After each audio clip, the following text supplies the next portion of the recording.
turn the main up. Can you hear me now?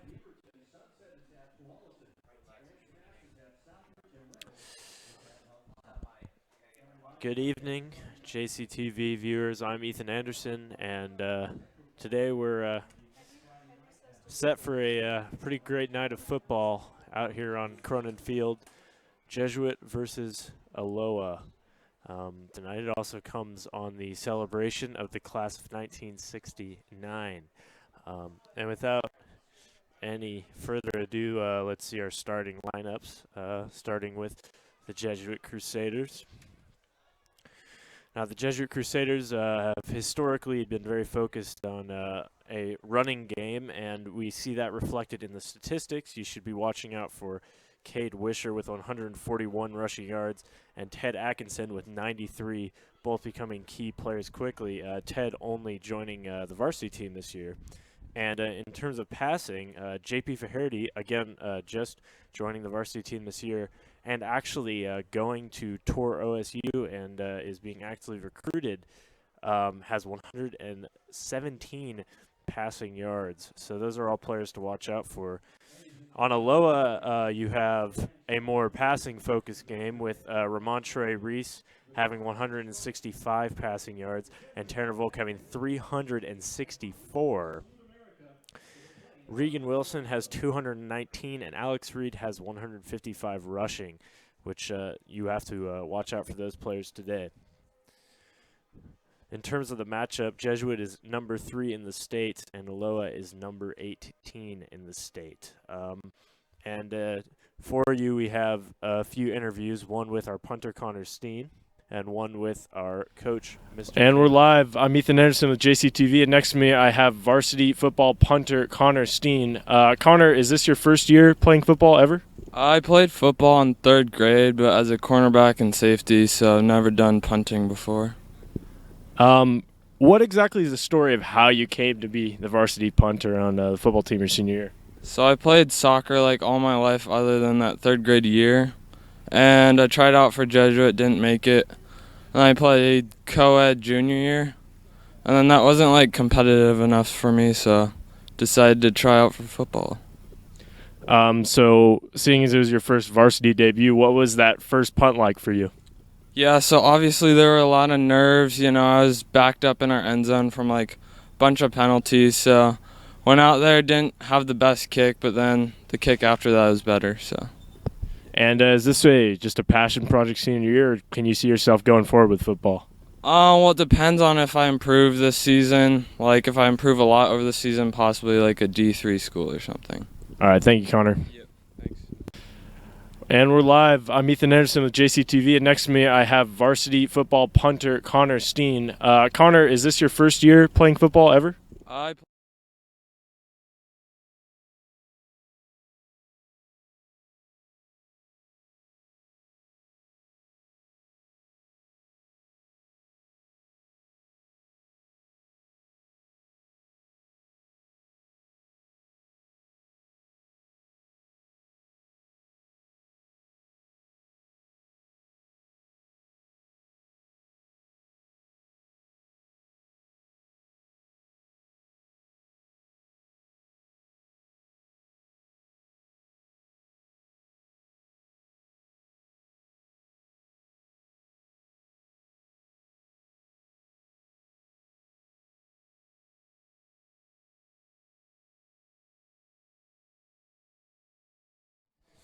So that was our first interview with punter Connor Steen. This is actually his first year playing varsity, as he said. And coming up, we have an interview with defensive coordinator Coach Kamen.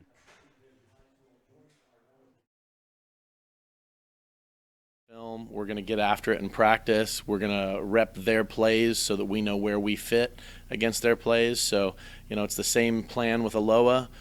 We have a plan that comes out on Monday, and we know how we want to attack their offense.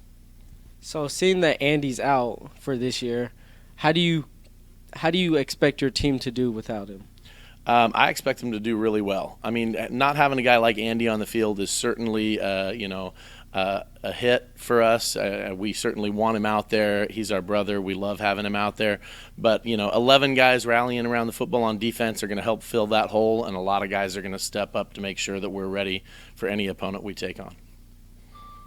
And do you see anybody who has improved from last year in the defense? Yeah, to be honest, we got a lot of young players. I don't want to single anybody out, but we have a lot of young players that are stepping up this year. And again, with Andy not being able to play for a while, then a lot of guys are getting more opportunities, and getting those opportunities, they're taking full advantage. So we have a lot of young talent coming up, and we'll just see how they do over the course of the next few weeks.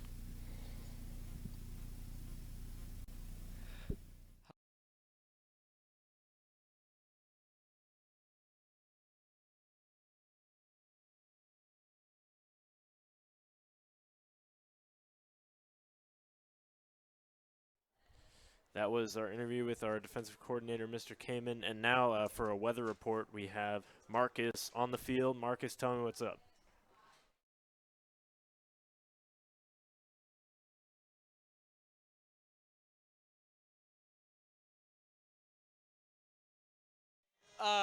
This is a week of the 50-year anniversary of the alumni of 1969.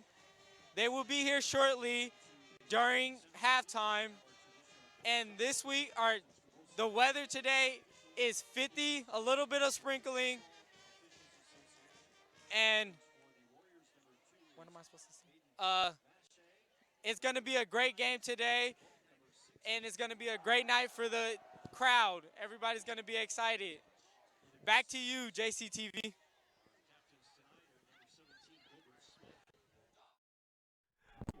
Thank you, Marcus, for the weather report. And that brings an important announcement that I brought up earlier, that we're commemorating the class of 1969. That's a 50-year anniversary now in our great year of 2019, in the year of our Lord.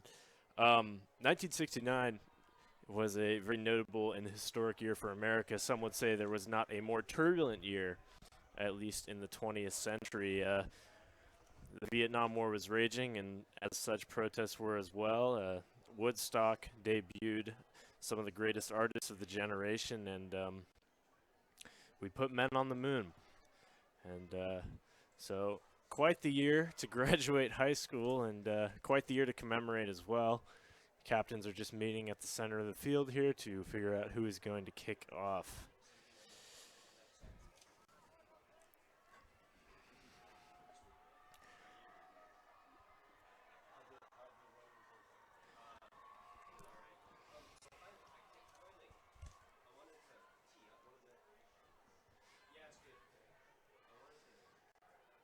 As Marcus said, there is some raining out here. It seems to have let up a little bit, but the clouds over are quite ominous as to what the conditions are to be for this game.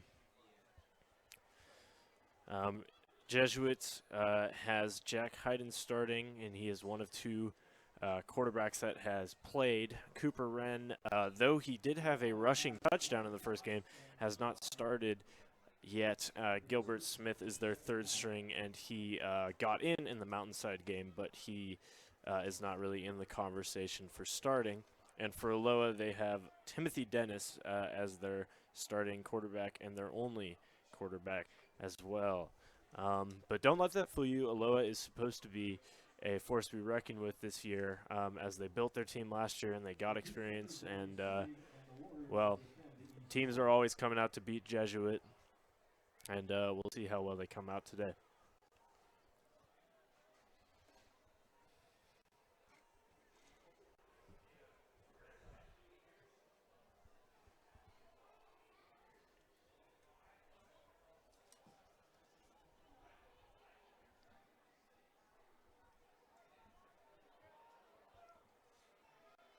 Looks like Jesuit is receiving the kick, giving them first possession.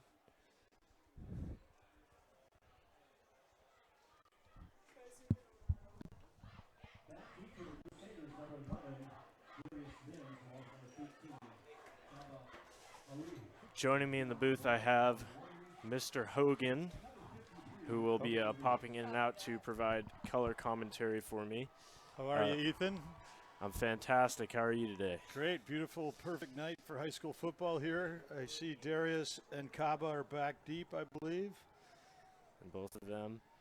And if I'm not mistaken, Darius had a birthday this week, so hopefully he'll get to lead us off and take it long against the Warriors.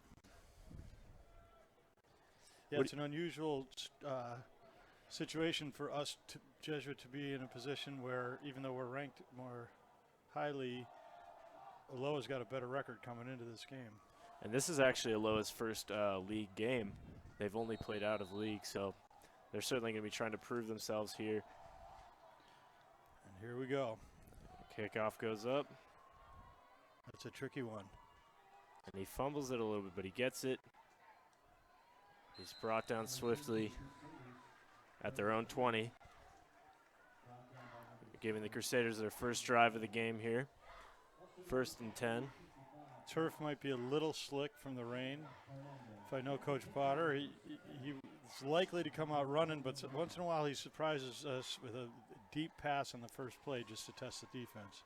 Yeah, I highlighted in the intro that some of the biggest yard getters are running backs, but some of our receivers have been coming up as well, despite the reliance on the running game. Well, and Joey Gatto was injured, but he's back now. Okay, outside handoff, breaks through, and brought down. I think we saw that time where Logan Horton's one of the highest rated fullbacks in the country. He's a force when he goes through that hole first. Create a huge hole there.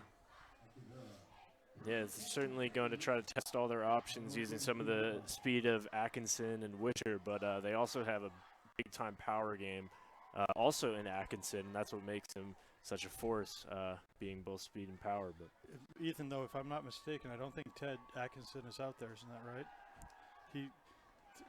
Ted went home today ill, so I think we're going to be relying on. Is that right? A couple of our other backs. I know Cade's going to carry a heavy load tonight. That's unfortunate to hear, as he was second most yards for the team. But that'll give some other backs a chance to prove their spot. 2nd and 7. Ball on their own 35. Another outside handoff. Breaks through again. Down, and it looks like Cade Wisher is gone. Possibly. Turning on the Jets, but runs it out for a big gain. Uh-oh. This one may come. Oh, it's a penalty against Aloha. That'll be declined. Absolutely. The penalty happened in a spot where usually you look for a holding call, but I think that was some kind of illegal chop on the defense, but we're going to decline that, I'm sure. Yeah, I can't lose that game. Still have not put the ball in the air, but look at that flag. Can you see the wind is going our way in this first quarter? Yes. Yeah, Jesuit, not quite the passing team, but with the wind, like you said, they sometimes surprise us. 1st and 10 now. Ball on Aloha's 28. It must be. Well, now they're getting penalty yards. It's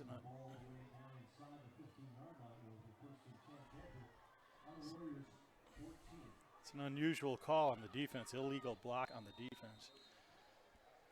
So Jesuit's offense is rolling already. Now on the 14, still 1st and 10. Another handoff and brought down fast. Looks like Aloha's catching on.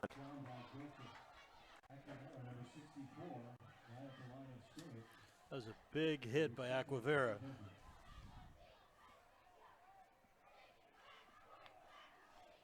Yeah, they're looking for that hole they're trying to create, but Aloha's doing their part to plug it.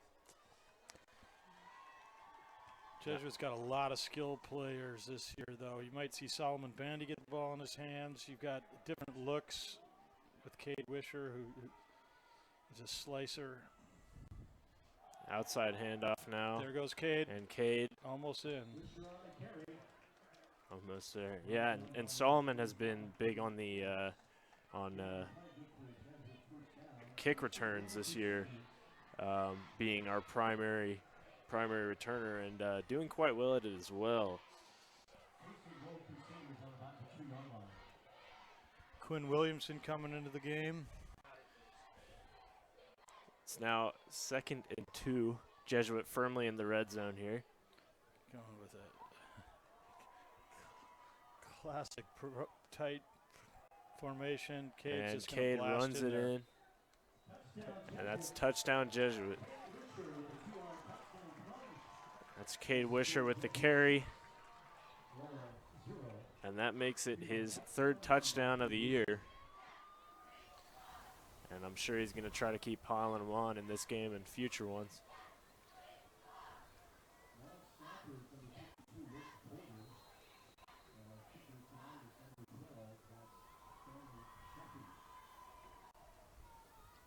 Stanley pokes it through. All right. All right, successful first drive for Jesuit.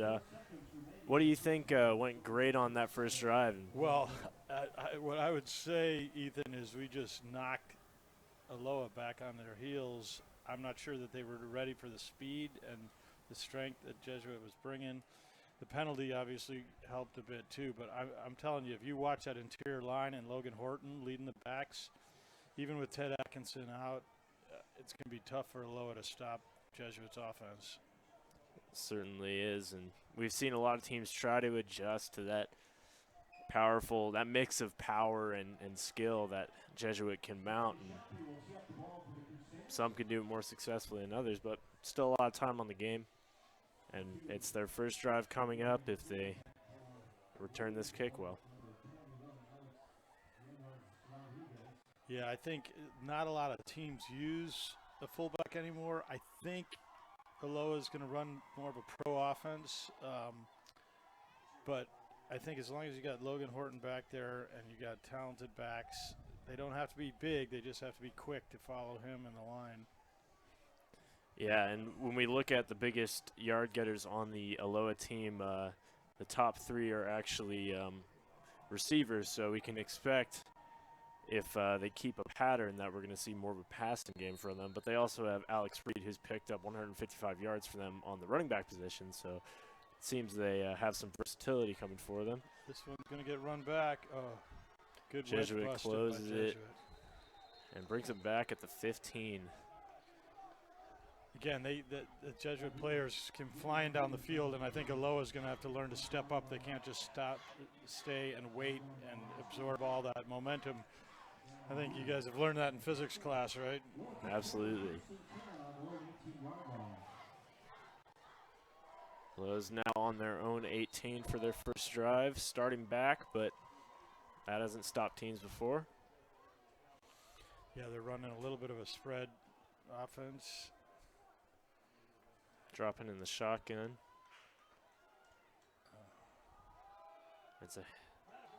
It looks like a read option there. Yeah. But Jesuit was all over it.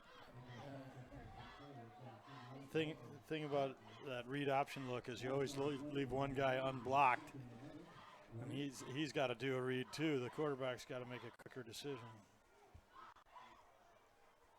Back in the shotgun again. That was a 1-yard gain on that play. They're now at their own 17. 1-yard loss. Yeah, Ethan, I got a feeling this game's going to be won and lost on the line of scrimmage. And if you watch that first offensive drive by Jesuit and then just these first couple of plays, it looks like the men in black might be just overpowering those Warriors. Let's take a look this time. 3rd and 10 now. Back in the shotgun again.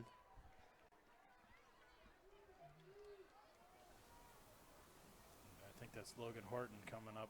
Looks like he's blitzing. It's got to scare you. Yeah, well, they got time now. And That's that's a a nice nice bullet pass in, and that's a first down for them. That's caught by Tanner Volk. He's someone we highlighted in the intro, the top yard getter for their team. in the receiver position. This will be a good test for our DBs to see a team that really throws the ball. Lake Oswego scored all their points, but most of them on the ground against us. First and 10 now, ball on their own 31. Empty backfield, so he's throwing it. A little bit of a high snap there. And ball goes down, and it's received and brought down, but the damage is done. That was Sir Charles Mitchell on the reception. Yep, that's something that we got to keep an eye on. This will be a good test. As I said, our defensive backs are going to really be tested. It looks like they're playing man right now, and these Aloha guys are quick. So if the quarterback continues to get the time that he's getting right now, we could be in for a ball game. It's now first and 10. Ball's on Jesuits 39. Seem to be consistently shutting up in the shotgun. And the O-line jumps. And that'll give Aloha a little bit of an advantage in this next play. Timothy Dennis is a senior quarterback. He's also 6'4". He's seasoned. I think that was a hard snap count, and he also can see over both the offensive and the defensive lines to his receivers.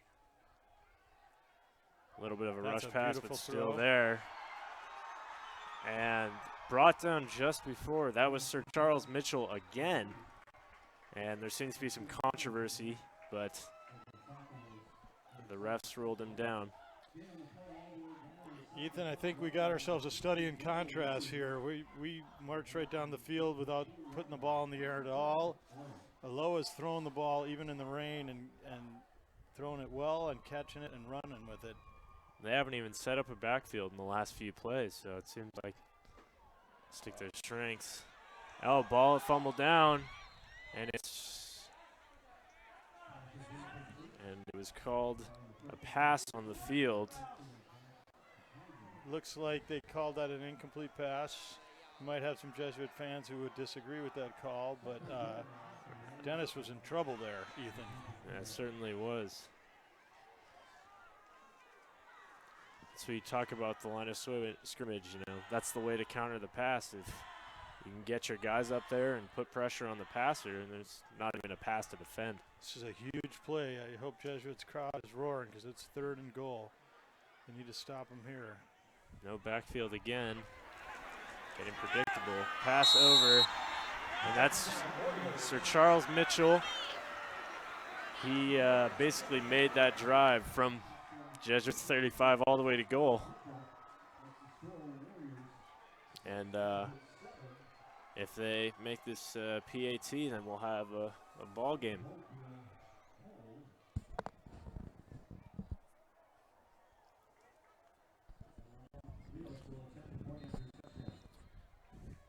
I think the lesson there is Aloha is for real. So we know Coach Potter doesn't let his men suffer from hubris, and I'm sure they came into this game knowing they'd have a battle on their hands. I hope none of them were looking past this one and thinking about Central Catholic, because the Aloha Warriors have come out and made a statement on their first offensive drive. They have proved that they came here to play, and like I said, teams that come out to beat Jesuit, and they know they want to beat Jesuit. Part of the problem of playing for Jesuit is you sometimes look past that. I think the immediate issue is our defensive scheme. Our defensive backs are going to have to figure out how to keep the receivers in front of them, and even if they can't get to the ball, they got to keep it short and get them down as soon as they catch the ball. Sir Charles Mitchell is a force to be reckoned with. Yeah, and he's not super tall. He's 5'9", he's 170, but he's still getting in those nooks where the defenders aren't, and he's making the plays. So this is something that I'm sure the defensive coordinators see that good coverage could counter, but so far he's been wreaking havoc.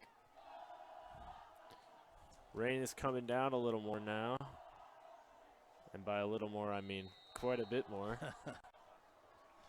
It's a perfect Oregon evening for football. Only thing missing is the mud. Oh, he should let it go out of And bounds.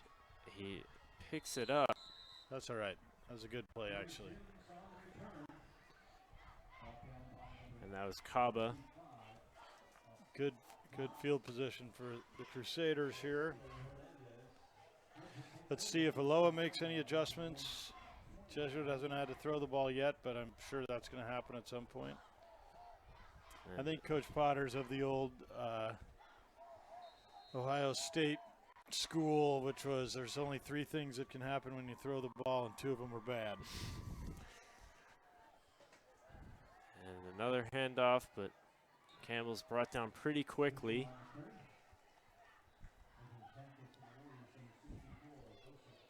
It's now 2nd and 8, ball on their own 30.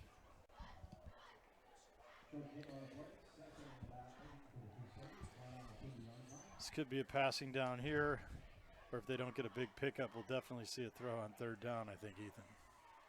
I think they would have to, and they have to at least try it and see how Aloha can handle that, because can't limit their options. Only got 2 receivers out in the field, though. And There a it play is. action, hide and scrambles, Can't see anybody. and he actually picks up a few good yards there.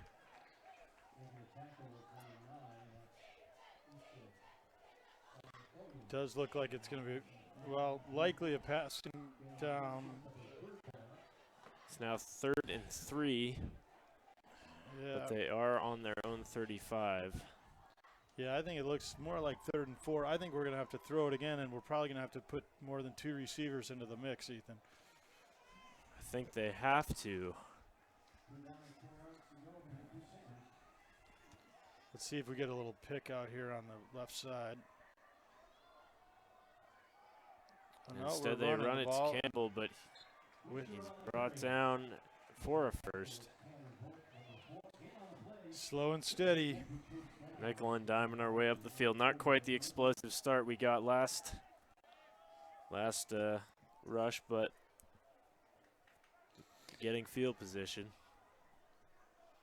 I haven't really paid attention yet how many guys are going both ways for Aloha. They've got a nice-sized team out there on the sideline, so they might be keeping them fresh. But if not, I got a feeling we may wear them down on the line of scrimmage. Hayden drops back, and he passes over. Wow, that was close. It looked like the pass was a little late arriving there, and the D-back almost got to it. That any later, that could have been a pick 6, but it was a nice catch and run. And that's something Gatto is known to do. He's able to make those in-tight catches. He's been able to make those athletic plays, and that's why it's great to have him on the roster today. Yeah, we definitely missed him when he was out against LO. 2 and 5 now. And the ball is handed off to Campbell once again. He's brought down short. But this looks like a running down for Coach Potter, which is one of the times he likes to sometimes mix it up and go with play action. We shall see 3rd and 2. It's feasible in a run or pass. He's got options, and that's a great position to be for a coach. Watch Logan Horton. He's going to lead. Looks like, yep. Oh, we didn't get it, though. I guess Campbell in there short. And Cade he cut it up. What do you think, Ethan? Is he going to go for it, or are we going to have to punt from here and try to pin him back? it seems like the special teams aren't coming out, so No. looks like they're going to go for it. Bold move at the 50-yard line. Yep, we're going for it. That's It's good, 4th though. and That's 2. confidence. I once again would expect Coach Potter to send Big Logan Horton as a lead back and Cade Wisher to follow, but let's see what happens. With 2 yards to go. Flagging down. That's a killer, that penalty. And that might force a punt here.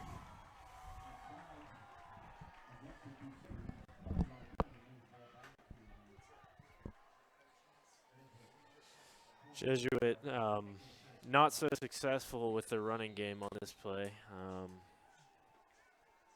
And, yep, it looks like the special teams are coming out, and they're going to punt on this play, trying to pin Aloha back and remove some of the explosiveness perhaps of their passing game. We'll see how they fare here. Connor Steen coming out for the punt. We saw him in the interview earlier, and he's quite the story here. Punt goes up a little bit low, but not bad. Received and carried here by Ramontre Reese, someone we also highlighted in the intro for Aloha.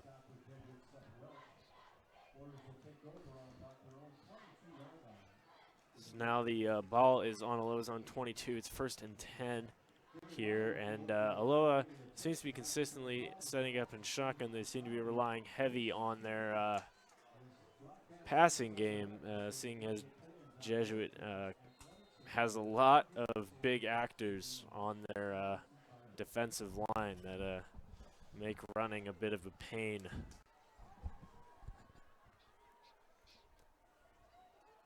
Snap back, he drops, and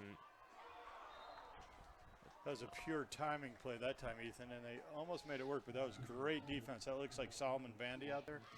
Is that who that is? I think it is. And that's some of the coverage that Mr. Kamen and the coaching staff are going to be looking for to stop the kind of drives that Aloha got last series. Well, you got quite the brain trust. You got Mr. Jason Hildreth up in the booth calling plays down to Mr. Kamen. And those guys both played here. They played together. They know how to make adjustments. It looks like we're still in a man defense. Now, same situation, 22, 2nd and 10 now. Again, a Throws timing play. another Solomon one, there again. and he's there again. Bit of a risque play, but gets the job done. Yeah, they're going to keep testing Solomon Bandy, and Solomon has come through in the last 2 plays. He's such a solid player, such a solid young man. He's sort of got a steady, regal look out there, but he's quick, so I don't think anybody's going to get past him. Yeah, it almost seemed like they were in the same exact play twice, straight up the left side, and they just two like times didn't work out. Aloha's got a little confusion in their formation at this point. Unless they're just messing with us. They're ticking time off the clock.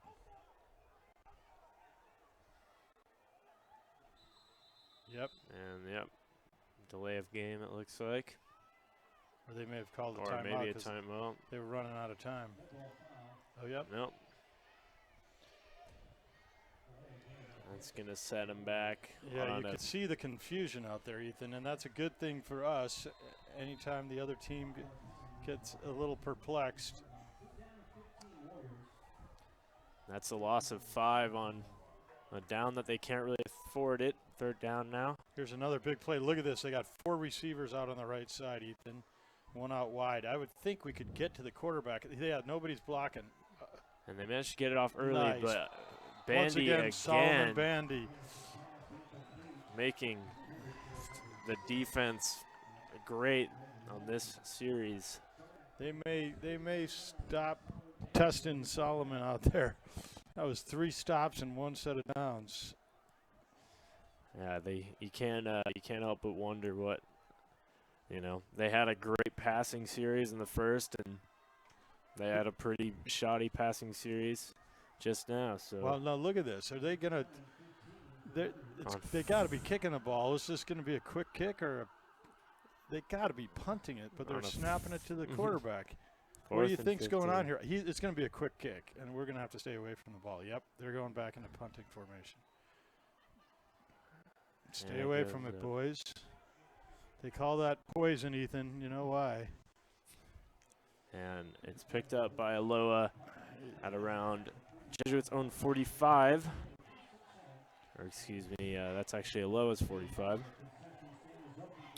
Well, that was good alert response by Jesuit's defense. That's smart to stay away from that ball. When they try to fool you with a quick kick like that, sometimes the ball takes a funny bounce and can bounce off of the wrong side. Good IQ from them to recognize what was going on and react accordingly. Now we got a fresh set of downs, fresh legs over the 50-yard line. This is great field position. We're now 1st and 10. Pass or handoff to Campbell once again, and almost a first down. I don't know what the ruling on the field is. We'll see. I think that was Cade Wisher, wasn't it? Was it Cade?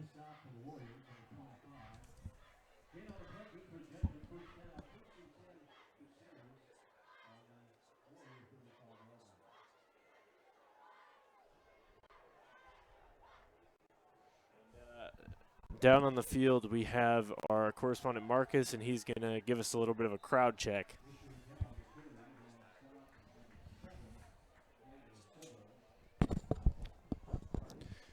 Sorry, we're actually having some technical difficulties here. We're 2 and 7. Well, Jesuit 32. We're approaching the last minute of the game, or the quarter, excuse me. And it's still 7-7, even game. But Jesuit's not too stressed. They've got good field position coming into the second quarter. Hyde in play action, dropping really deep, but scrambling. Flag down, I believe. And a flag is down. Little He may pass. have crossed the line of scrimmage. Now it's thrown to Lucas.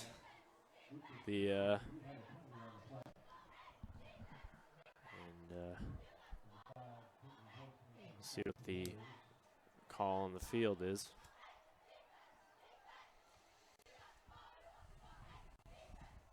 They're calling holding on the defense, which is fortunate for Jesuit. With Interesting. He must have been holding him right as Jack let go of that ball, because he threw the flag right as he gave that little pitch pass. Seems to be some controversy, perhaps. We mentioned that he might have crossed the line of scrimmage. They might be discussing that now.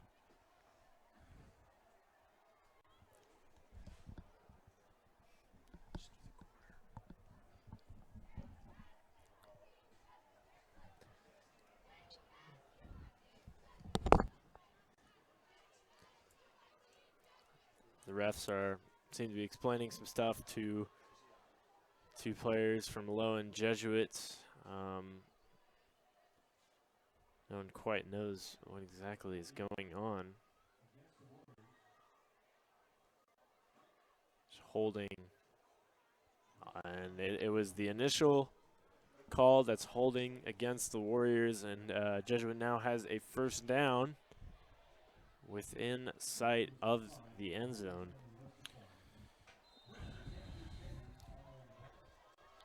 Ball is now on Aloha's 22. 7-15. Coming into the last 10 seconds of the first quarter. And so that'll bring the Jesuit offense down in front of the Jesuit crowd. Hopefully that'll give them the juice they need to punch it in. We're now at the second quarter. End of a tight ball game, Ethan. certainly is. What do you think? You know, they've both had their struggles this game. Jesuit seems to have tightened it up. But before we talk about that, we're going to go to Marcus, and he's going to give us a little bit of a crowd check. Again, here on the Jesuit side, Jesuit isn't really doing anything well with offense, but we can pick it back up and really find an open man and get to an open spot. And our defense is picked up really slow, but we've found key people to start and change the flow of the game. So we can pick it up and really get after it. And we're on the Jesuit sideline. Oh, back to you, JCTV. Thanks, Marcus. Thank you, Marcus. Well, with what little time we have left in this quarter, What kind of adjustments are you going to be expecting from both teams in this second quarter? Well, I think, Ethan, we already saw a couple major defensive adjustments, and that included putting Solomon Vandy. I think that was Sir Charles, right, that he was covering Mitchell. That's going to be a key matchup, and I think what we're going to see is a lot tighter defensive coverage from the D-backs right off the line. And we also got to get to the quarterback. I think he's really good at the quick release. But right now, our quarterback, Jack Hyden's in, and let's see what we can do. Handoff in there to Wisher. Nice cut. And he's breaking tackles left and right. And he comes down short of the end zone, but in a dangerous position on second down. Cade Wisher is a man of many talents. We saw him today at the Pep Assembly, serving as the MC with Sammy Goodman, led the crowd in cheers, and here he is bringing the crowd to their feet with that run. We're now 1st and 3, and goal, I should say. Got it, punch this one in. See what they do here. It's a full backfield, full house, not much. And Aloha was on top of the inside handoff there. Man, big number 64. I think we got to be double teaming him. Joseph Aquavera is looking like a prospective D1 player out there. He's not tall. He's only 5'9", but he weighs in at 260 pounds, and he is a load. He's tough to move, and he seems to have good feet. He gets to the ball. Yeah, we have seen him plug a few stops on some notable plays here, and that's got to get Jesuit a little bit worried. Looks like we're shifting to the left side away from him. Yep. An outside handoff here, but still brought down. Aquavera again. Aquavera getting under the skin of Jesuit's offense here. And we're now on the 1-yard line. Third and goal from the 1. They got to punch it home here.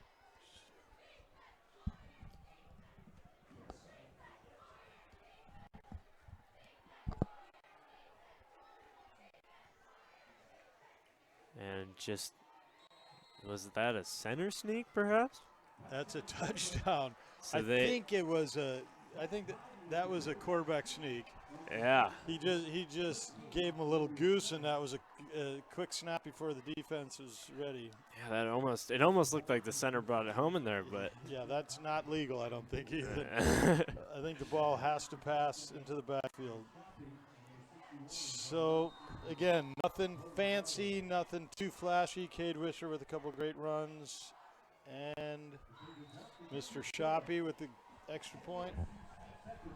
And that puts Jesuit up now firmly by a touchdown, and with a great defensive series under their belt, they're probably going to go into this next kickoff with some new confidence.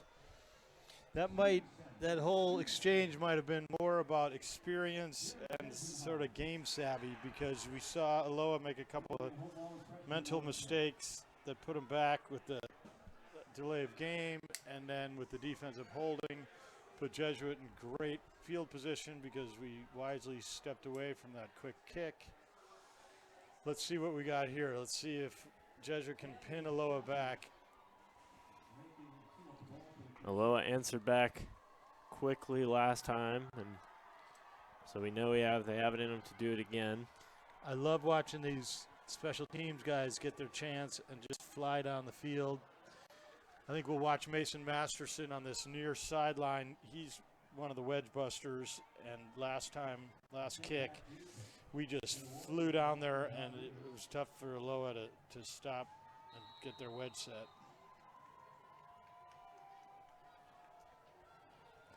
Kick is up, going to the right side. They will let it out. It's a penalty. Uh-oh, and we got a little scuffle. And it doesn't escalate, No, which is a rarity. Good to see that chivalry is not dead on the football field.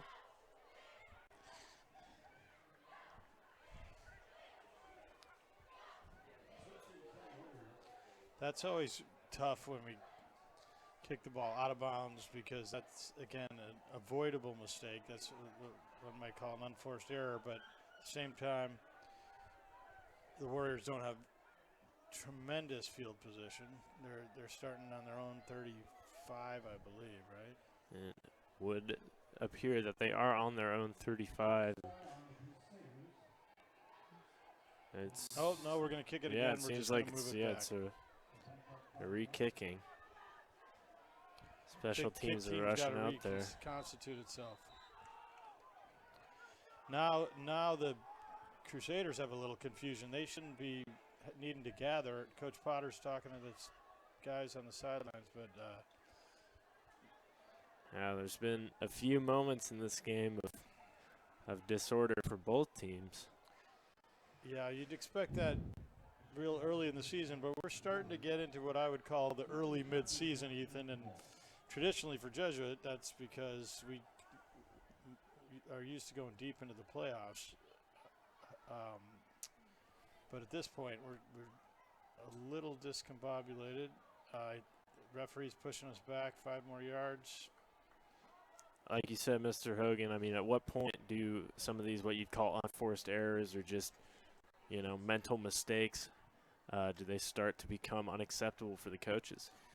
Well, I know that I've heard Coach Potter talk to his team long enough times after ball games in the huddle right before the prayer. He knows that these guys are teenagers. Ethan, we all make mistakes, but he's going to demand excellence. Now, there's a much better kick. Boys are down the field in a hurry. And good blocking from Aloha to Aloha get him through. What happens in those cases is that Aloha gets a little bit more time to set up the return. That's real good field position. Yeah, they're certainly, now they're on the 36, so actually slightly worse position than yard-wise than the prior play, but good position nonetheless. This time coming this way, you got a good look at Solomon Vandy now on the near side. Last set of downs for Aloha, Solomon broke up all 3 passes. We're going to see this matchup. We got 4 receivers on our side of the field. Now 3 with the motion. And it's Now picked it goes, off. and that's What do we got here, great Ethan? pick.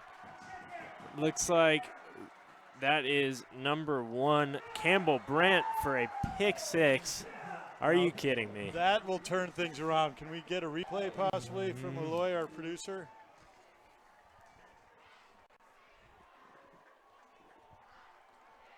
There it is. It's a classic pick 6 as Campbell Brandt steps up and takes it to the house. Yeah, he just cut in there and he made the athletic play. Like you said, we have technical players. We have guys with speed. We have guys with quickness. We have guys with the hands to pull something like that off. And pull it off they did. Nice little spin move at the end to get into the end zone. Nothing like a defensive player scoring for you. That's a huge boost, and all of a sudden there's a little bit more of a cushion for the Crusaders. Setting up for the PAT here.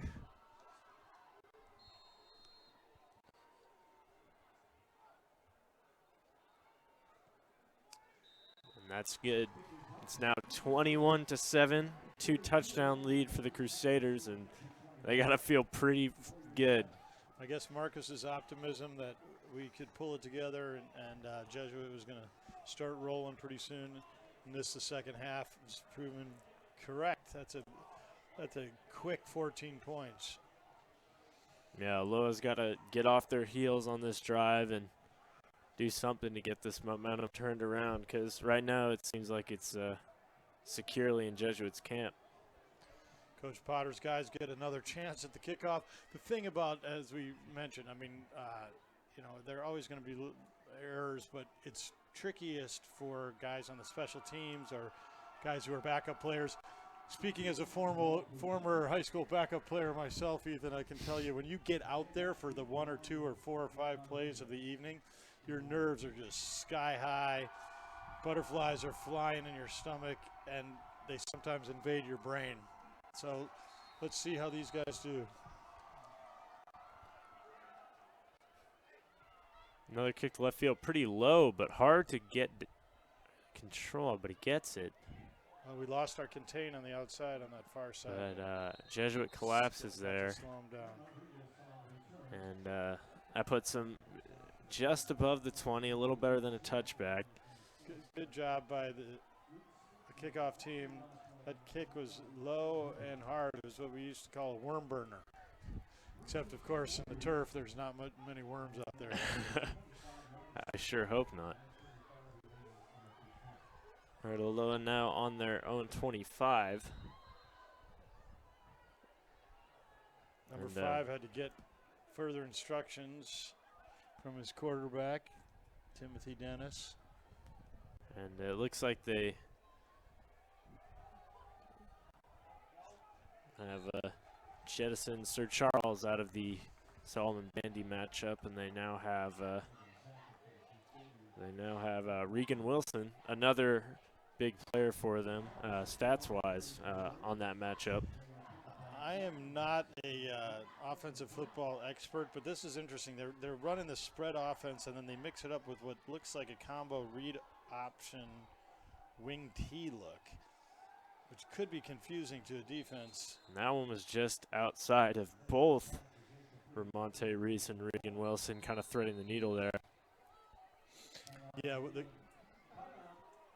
the nice thing for Jesuit, Ethan, when you get a throwing team behind, is that they only have one choice, and that's to put the ball in the air. If they can't establish a running game, then those defensive backs, the linebackers, the defensive linemen and the linebackers just pin their ears back and go after the quarterback. So I think we might start to see that with 3rd and long. You know it's a throwing down. Aloha hasn't really established anything of a running game, and now they're behind. And so I'm going to look to see Coach Hammond maybe throw a couple blitzes in there or at least some stunts to try to get to Dennis. Yeah. Best defense of a pass is just bringing the quarterback down before he can even get the ball out of his hands. Alumnus Raphael Lambert of the class of 08 was out there just exhorting his D-backs to make sure that they keep their man in front of them, because you don't want anybody on a down like this to get behind you. That would be a backbreaker. And they're setting up. It's similar formation to what they've always been in this game. No read this time. Screen pass. Got to come up with the D-backs, Solomon Bandy. And Solomon, another big play from him. In a weird position, is still able to make the play. Unfortunate personal foul, late hit by Aloha is, I'm sure, what it's going to be called. Little chippy. This is going to be 15 yards further back for Aloha. Might be some frustration coming out. Jesuit has picked up their defensive play and really, especially Solomon Bandy on sort of the spearhead of that, of just locking down their receivers and getting that neutralizing their passing game to a degree. And that looked set up like a nice little play, because the Aloha player caught the ball with lots of green in front of him, but Solomon just closed so fast. Yeah, like you said, he's just a guy with a lot of quickness, a lot of strength, and very athletic, able to sort of be out of position but still make the plays that he needs to. He's a smart player. He left the man he was covering as soon as he saw the ball go in the air. Now, this is a formation we haven't seen. It's almost like I was going to say it looks like a wildcat. They got to call timeout, because whatever they're setting up on this near side, Jesuit was ready for it. Yeah. This is a 4th down. They're going to punt the ball. Yeah, on their own 17, they can't really afford giving up that kind of field position to Jesuit, especially in the deficit they're in. They still got time on the game, so it's not quite desperation time yet. Again, we've got some special teams players out there, some starters. Campbell Brandt is deep, and we know that he's dangerous because he just showed us, but almost from that exact spot, maybe 5 or 10 yards further upfield where he picked up the ball, and hopefully that's where he'll catch this punt.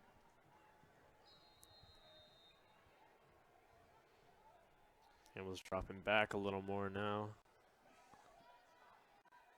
And punt is He's gonna up. get It's through. going to be over his head. Wow, that's quite a big punt. That was quite a deep punt. He Campbell. doesn't touch it. That's what I mean when I say poison. That ball, when it's bouncing, if you don't get a clean shot at it, if you don't get it in the air, football bouncing along the ground, you do not want to get too close to because it touches you and it's an Aloha ball. Especially when you have 3 Aloha special That was a teams great coming down punt. on you. Yeah. I think that, if I'm not mistaken, that was over a 50-yard punt. Yeah, that just went from their 17 to Jesuits 29. Yeah, closer to 60 almost. It's 1st and 10 now. I don't think we're going to have anything surprising here.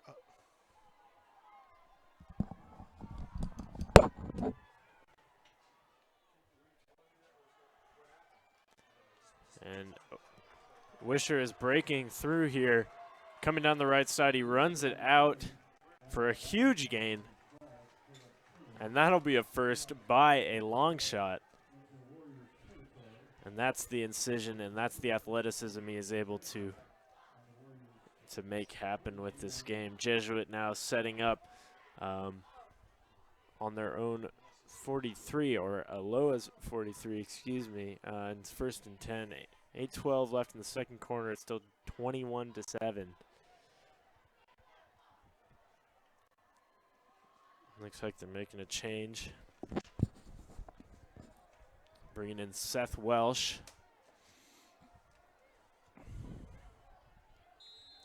And timeout called by Jesuit.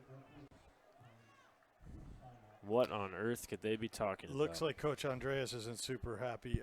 One of the remarkable elements of the Jesuit program and what's brought it such excellence over the years is the number of on-campus coaches that Coach Potter has assembled, and gentlemen that often have played for him, like Raphael Lambert. You see Kyle Carter down there. John Andreas of the class of 96 is one of the finest coaches in the state.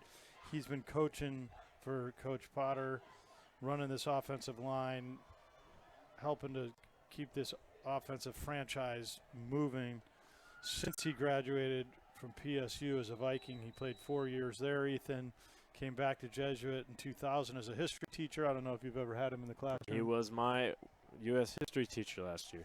Well, and I'm sure that was a great experience. Absolutely was. He's one of the most intelligent and humorous history teachers I've had. But you wouldn't want him mad at you, I don't think. No. Actually, I had the pleasure of teaching John in his senior year. My second year here, I came as an English teacher, and he was intelligent and funny and just great to have around. He's one of those just exemplary characters. He's now a Jesuit dad himself.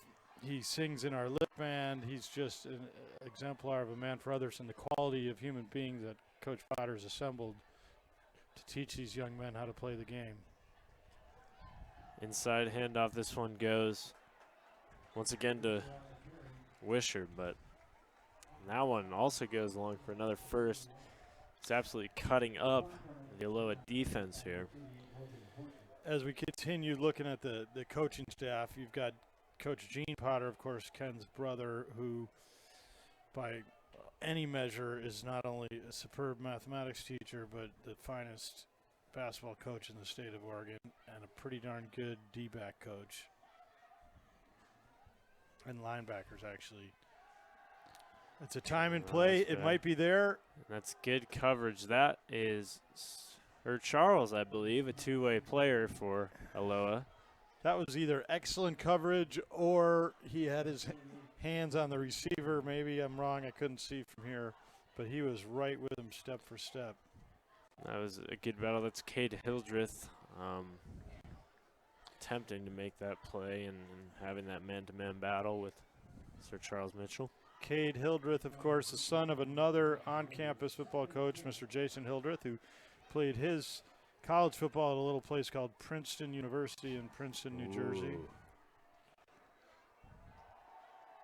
And Big hit from coming from the other side. once again, Aquavera, man. Aquavera. For a 260-pounder, he comes hard across the field. He's got some acceleration to him, and I'm sure. And some mass. He does have some mass. Is that the equation for force? I can't remember. Physics was a long time ago. Longer ago for me, Ethan. It's now 3rd and 7. Ball is on Aloha's 20. Okay, Logan Horton's out. We got 2 tailbacks back there.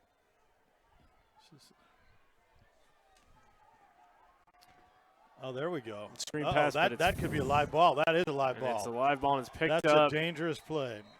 But luckily, technically a lateral and therefore a fumble. Joey Gatto was able to bring him out before the damage was done, but got a little too cute right there, I think. Yeah. I agree. A little too fancy, and yeah, that just looked like it. That's not a play I've seen us run before. It looks like one they probably ran a few times in practice, but that's the thing about a pass on the line of scrimmage. Again, maybe in that case, 3 things could happen, and almost all of them are bad. It's 1st and 10 with their 36. A pitch. Nice defense. Look at that. And a weird pitching method. Yeah, that was. Almost I a think chest pass. Yeah, that's because he was going to his left. But what a play by Kaba Howe on that one. Yeah. Kaba fought off the block. And that's just the dynamic ability of the Crusaders defense. Able to get across and make the play. It's now 2nd and 14.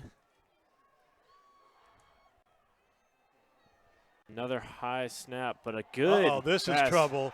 Right up the middle. Straight up the middle, and Solomon's there again to make a play, but this time a little later than he usually makes them.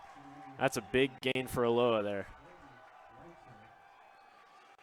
Brody Wetzel, I think, came from the fullback position there, Ethan. I think we just did not expect him to emerge out of the backfield right up the middle. That was a massive seam. I don't know if that was an error or just a very well-designed play. Yeah, Aloha's either getting crafty or getting lucky.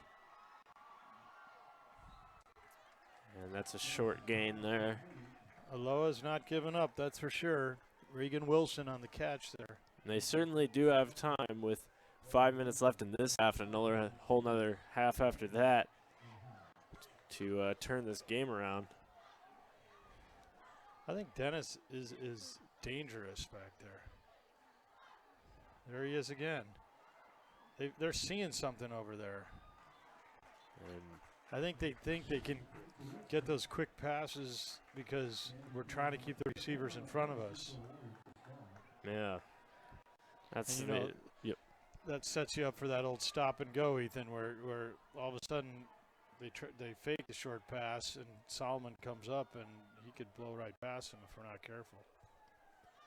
Yeah, my dad always used to say, if you look like a great passing team, you're a great running team. If you look like a great running team, you're a great passing team. Same concept. Yeah, I don't know if I've seen Aloha as a great running team yet, but they're showing flashes again as a passing team. Up, timeout.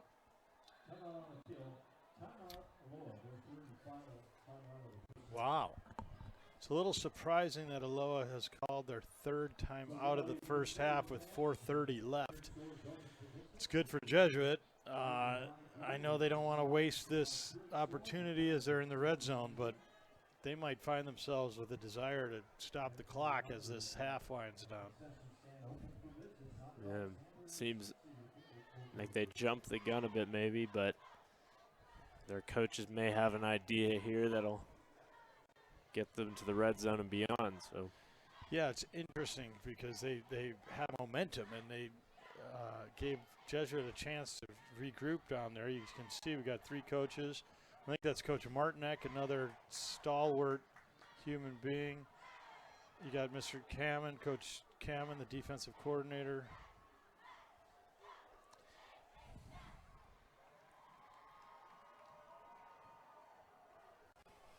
It's now 1st and 10 ball on Jesuit 13 with inside of the end zone.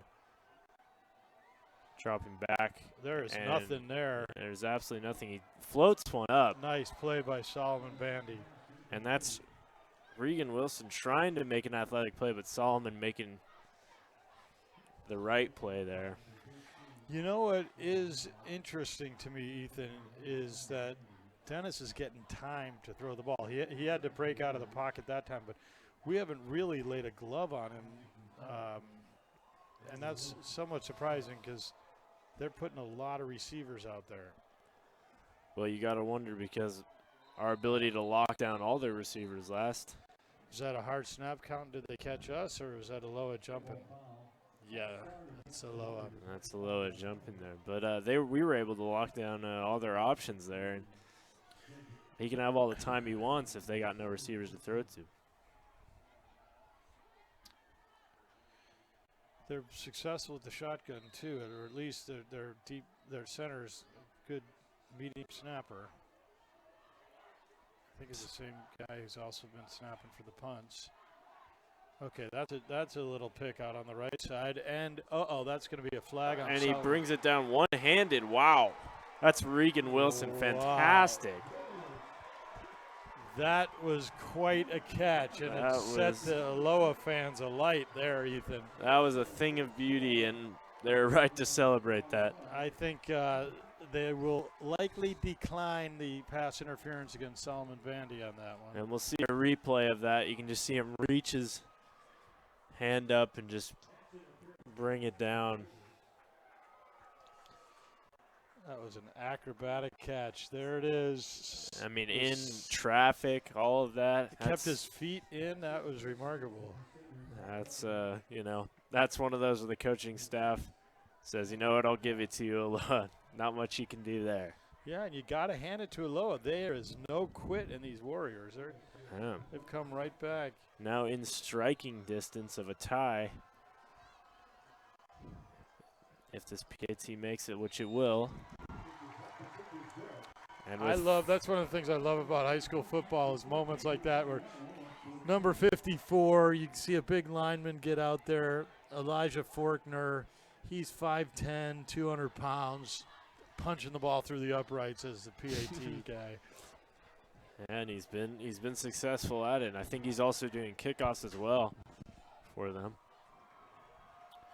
Well, Ethan, of course, we haven't talked about it yet tonight, but one of the subplots of this season and one of the things we're not seeing out there is the force that Andy Alfieri is and brings to this defense. And, boy, we really miss him.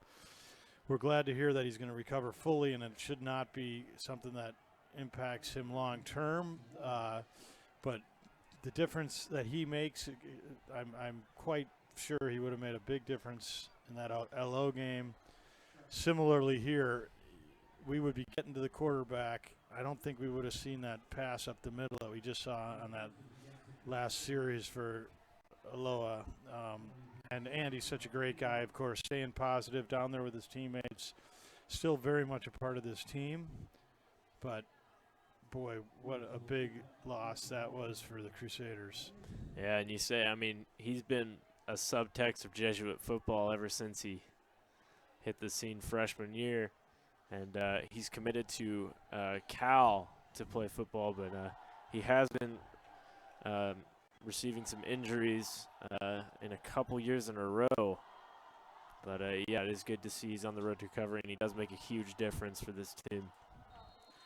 Forkner is due to kick. You know, what about an onside kick here, Ethan? Well, it looks like they're not going to do it, but that one. You know, because they could have tried, and they probably would have ended up, you know, maybe with us on the 25 if they had squirted it through. Yeah, Andy comes from a really fine lineage of football players, but more importantly, human beings. The Alfieri family, Nick, Jamie, Joey, they're just what fantastic people. Of course, Joey played for Stanford. Nick, I think, played for Georgetown, if memory serves. Andy, as you mentioned, going to play for the Cal Bears. High-quality people. Mom works at Valley Catholic. I think Mr. Alfieri actually might have played some pro ball himself. Good gene pool. Great And people. here Look at comes Cade Wisher Wisher. slicing through the defense. That's a few moves there and a big pickup.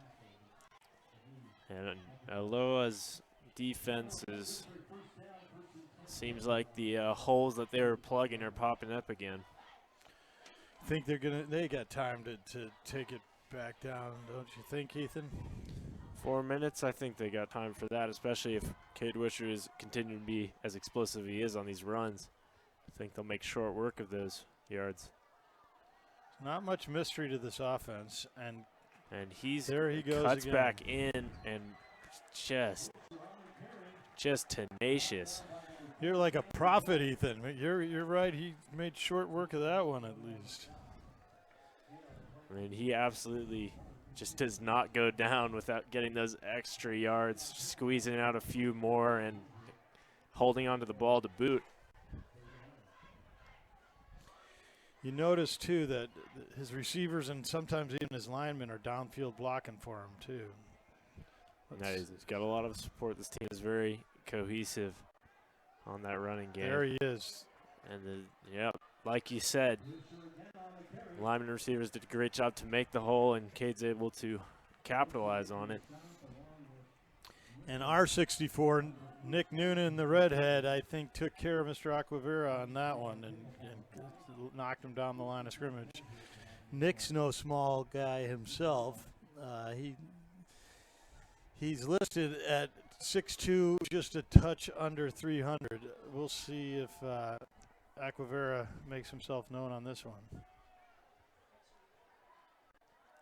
And back to Wisher, running outside Great and block. dives in, but there's a flag down.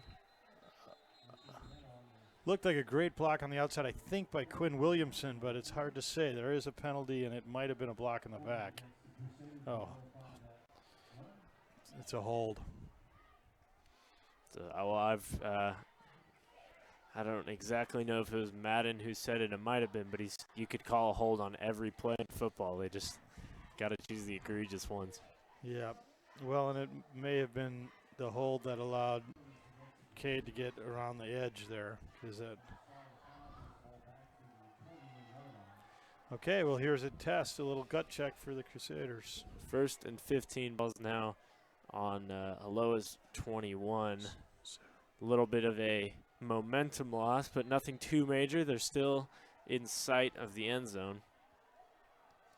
And that goes outside to Wisher again. Ooh. And he meets a brick wall and gets up to tell the tale. He is a tough kid. Boy, he and Joey Gatto and Campbell Brandt, they're not huge guys, but they got huge hearts. Cade Wisher clocking in at 5'9", 160. That's about what I am looking at. That's about my specification sitting up in this booth. So You don't see yourself flying there against Aquavera and friends? I can't say that maybe one play and I'll be good. And that one just goes over the head of Hildreth there. So now it's 3rd and 13. And Let's see what Coach Potter's got in the bag of tricks here. like you mentioned, the class of 1969 is now coming to the field. Oh, they're being led out by, I think, Coach Rombach and his freshman football team.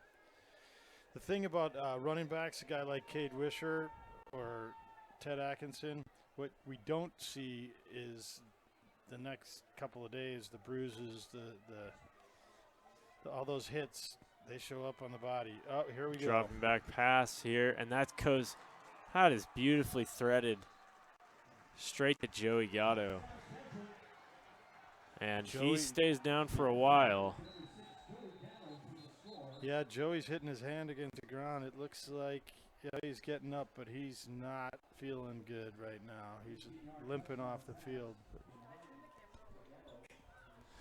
And we'll watch that one again. I mean, that was just a great pass by Hayden.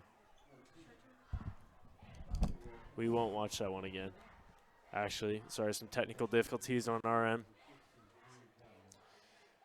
And Joey, he's walking off.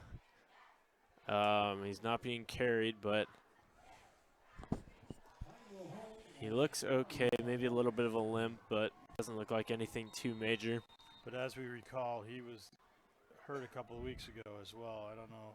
I think, yeah, the big scare is if he's going to re-injure or re-aggravate what was previously injured, but we'll have to see. He's being checked out by the trainer right now. So that's right. Jesuit made quick work of that drive. That was about a 2-minute drive down the field. That gives Aloha some time to work with. Maybe not as much as they'd like, but if they can get within striking distance. Well, it's a classic 2-minute drill, except they don't have their timeouts, Ethan. I think that's really going to hurt them. I think if Jesuit smart, they'll keep them in bounds, and they'll make the clock run, and we'll go in doubled up on them into halftime.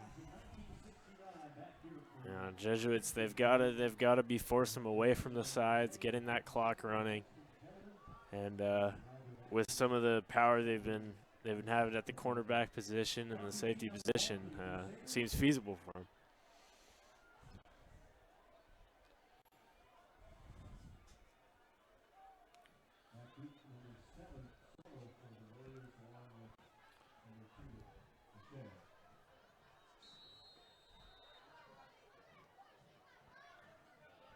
And the kick. And that one goes to the left side of the field, and it's fumbled a little bit, but nothing bad comes of it. Seems to have benefited him almost. Oh, my. And Bandy Solomon again. making the play when his team needed him, but some Jesuit fans are not happy. What one would have expected when we watched that ball be fumbled at the beginning of that kick return. I don't think that's exactly what the coach drew up either, and Either wanted coach. from there. Yeah. But, sometimes a moment like that causes people either to get over eager or they overrun the play, which is what happened there. They saw the ball on the ground, and I think they kicked it into another gear, and they weren't able to break down. Okay, let's see if we can stop them here, Ethan. And 1 minute and 51 seconds on the clock. Playing much tighter up on the line of scrimmage on the outside. And drops back, looks over, but it's tipped by the line. It's a good job there. Yeah, that's the first time we've seen yeah.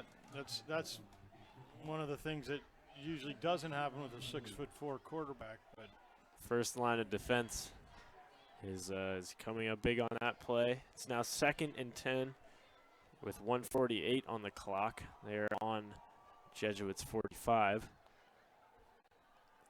That's back again. Quick pass right in the pocket. And that one goes to Tanner Volk, the leading rusher for the receiver position. They're going with the no huddle, knowing, again, they have no timeouts. That was just a quick slant. Those are so hard to defend because the offense knows right where they're going, and the defense can't afford to let them get behind them. Looks like he's going That's high a timing here. pattern. Solomon. And oh my. And was he inbound? He was. And that was Regan Wilson. That was an incredible catch. What an athletic play, Ethan. Yes, being able to stay in and to, get the pass, stay in, keep it down, and not fumble. I'm telling you, I am impressed by this Aloha team. Solomon Bandy was right there with him. These guys obviously have a 2-minute offense, although they're calling their plays. Yeah. Most importantly for them, that was out of bounds too, so they're getting that clock stopped. We're about 90 seconds left. Coach Potter's trying to communicate something to the defense. Maybe some confusion. confusion. Look at this. It's going to be a flea flicker. And a nice stiff arm in, but it's intercepted. It's intercepted. I think that is an interception. Oh, man, that was exciting. That was a flea flicker. You don't see it offensive back get to throw the ball very often, and partly because of that, good things don't always happen, especially that close to the end zone. I'm sort of surprised by that call, Ethan. What do you think? Yeah, I mean, it seems like Aloha has been pulling out a lot of sort of creative, stranger plays, maybe in hopes to catch Jesuit off guard or make something sort of a little bit greasy or shifty happening. But didn't work out from there. But like you said, with the pass to the fullback, you don't see that much, but that worked out great for them. Although we're on the 1 yard line, always dangerous. Coach Potter's called a timeout now. And those flea flickers often work when you got lots of yardage to work with, because the D-backs, especially in high school, sometimes see the running back with the ball, as we saw on that pitch, and they'll come up to try to help and support, and somebody will sneak behind them. But it's an odd play to call with 10 or 12 yards to go. It seems like there's some experimentation. We had that lateral fumble on the screen pass there, pretty unlike Jesuit, and we've had a couple plays from Aloha almost trying to get an edge on the creativity market from each other. So the question is, we got first down. We can basically almost kneel on this ball and just run the clock out. You do not want a turnover at this stage, but it's also, there isn't even much room to even kneel. I think we're going to just try to pick up a couple of yards here. And Aloha's coming. It is a handoff in the backfield, and we got a couple yards. We're going to let that clock go as much as we can. So, Ethan, you mentioned the class of 1969 is gathering on the field. Do you know anything about how their football team did when they were in high school? No, tell me about it. Well, they won our first 2 state championships as juniors in 1967 and as seniors in the fall of '68. Jesuit's first 2 football championships, so it's got to be good omen having them down on the sidelines right now, right here tonight. It must be a walk down memory lane for them. Yeah. I'm sure Corona feels a lot different when they played. Yeah, it would have been a little bit muddy as we get close to October. Yeah. But there's some legendary characters down there. And just think, someday that will be you. Oh, man. Let's see if we can do that math. In the year 2069. 2069. Ethan Anderson comes back to Jesuit High for his 50th. Hopefully JCTV will still be doing broadcasts, maybe on some more advanced equipment, hopefully. Yes, it'll probably be AI. And that's the first half. And it is now Jesuit 28 and Aloha 14. But an exciting game, don't you think? It's been a really good game so far. Yeah. A lot of highlights. Every time Aloha seemed down and out, they managed to scrape one back. And I say scrape, but they've been very explosive as well. And we're lucky that we're not going in at 28-21, actually. We certainly are.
Halftime performance.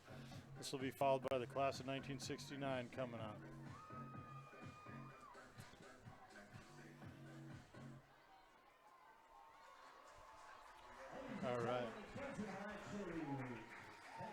All right, ladies, and now come some gentlemen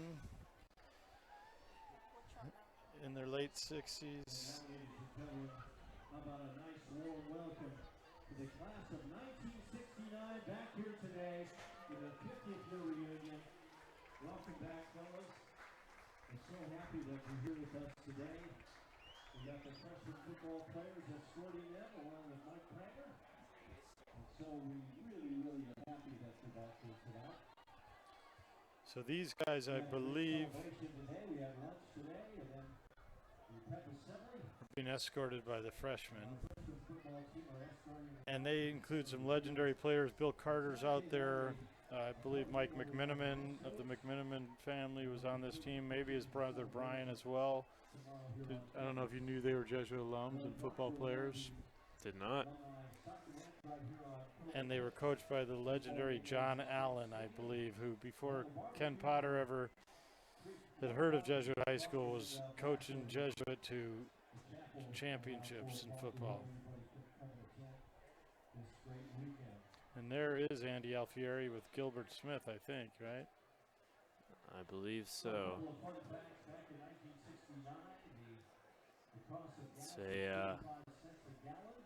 I highlighted in the intro and sort of introduced 1969 was 50 years ago, and it was one of the stranger times to be in the United States. And I can't imagine what it would have been like to be in high school at that time.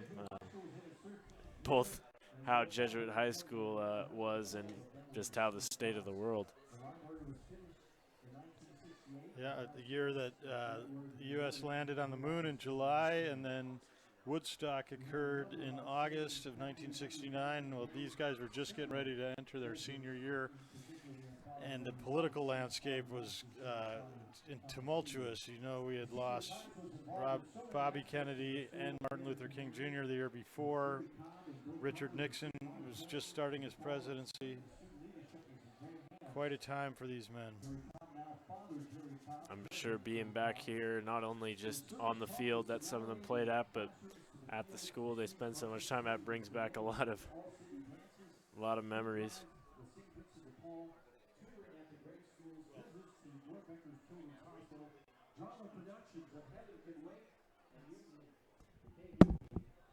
Football state championships. They were part of the first two state championships in Jesuit in '67 when they were juniors and outright in '68.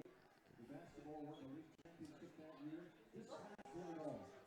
Many of my classmates were on the first two football state championship teams, and they were the outright champions, as I mentioned. Just to give you an idea of how different the world was back then, and some of you that are tuning in might remember it, I sure don't. The population of the world was a little bit over half of what it is now at 4.3 billion. The life expectancy was 70 and a half years. That's only gone up 6 years, so get on that, scientists. First class stamp, that was 6 cents. Now it's around 55. The record of the year was Mrs. Robinson by Simon Garfunkel. Gas was 35 cents a gallon, and you could buy a new house for $15,000. And with that, we're going to send you down to Marcus for a interview. Hello, this is Marcus here with Alexa Granny and Olivia Porter, and we are Fun Patrol. So what is the point of Fun Patrol?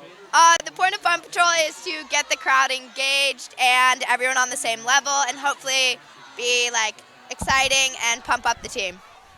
So how do you get the crowd going? You gotta get really loud, yell a lot, do some good cheers.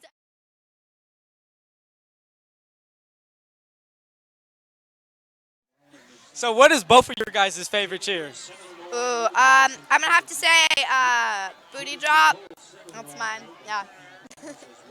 What is your cheer? Well, she took mine, so my second choice is Satyrs in the front. Let me hear you grunt.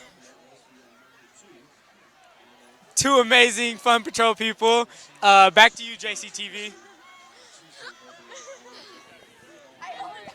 gonna be somewhere. Yeah, it's gonna be on YouTube. So bad.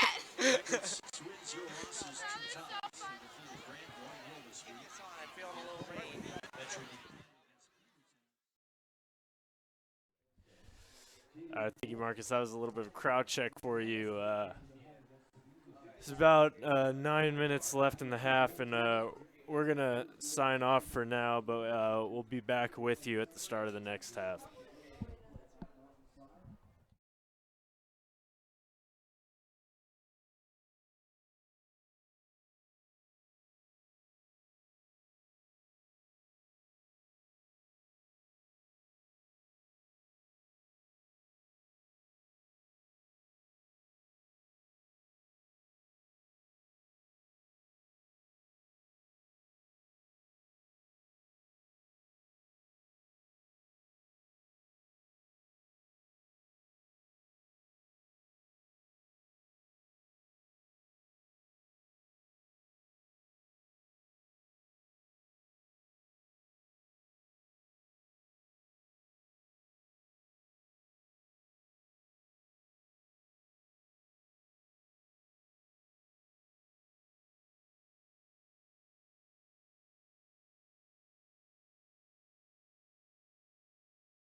doing it now?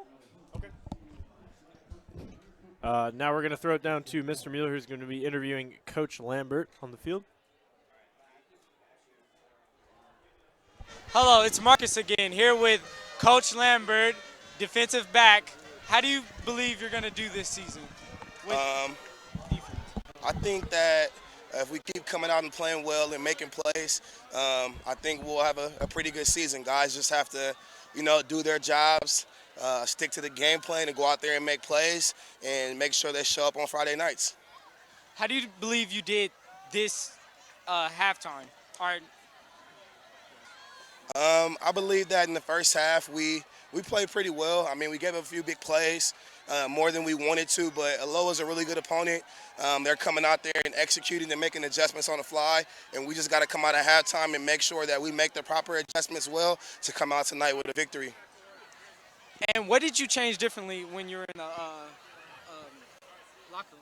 Oh, man, those are the trade secrets right there. But we just got to come out and make sure that we're a little bit more competitive on the outside. And when that ball's in a position for us to make a play on it, we got to go get it. He's giving us a chance to make some plays, so we got to just come down with the football and make the plays when we're given the opportunity to. Back to you, JCTV.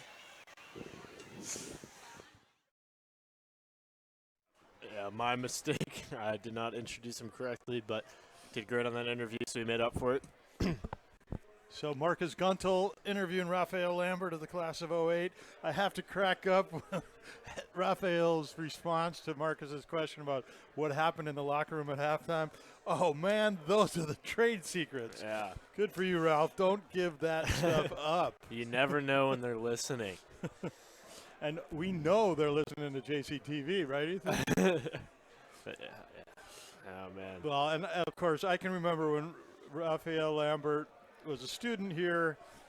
Great student, great athlete. He was a three-sport athlete, Ethan. He could just slice up the football field. He looked a little bit like Cade Wisher. He was always running downhill. He was such a great athlete that he played basketball, and he's not a tall guy, but he could get to the rim. Coach Gene Potter loved him on defense. Of course, he was a track star, but perhaps Ralph's greatest legacy was that he was in the very first class of students ever at St. Andrew Nativity School, and the very first group of St. Andrew Nativity alums to come to Jesuit in 04. So he started there as a sixth grader in 01, came here in 04, and therefore was among the first graduates of St. Andrew to graduate from Jesuit in 08, and he got a full ride at Boise State.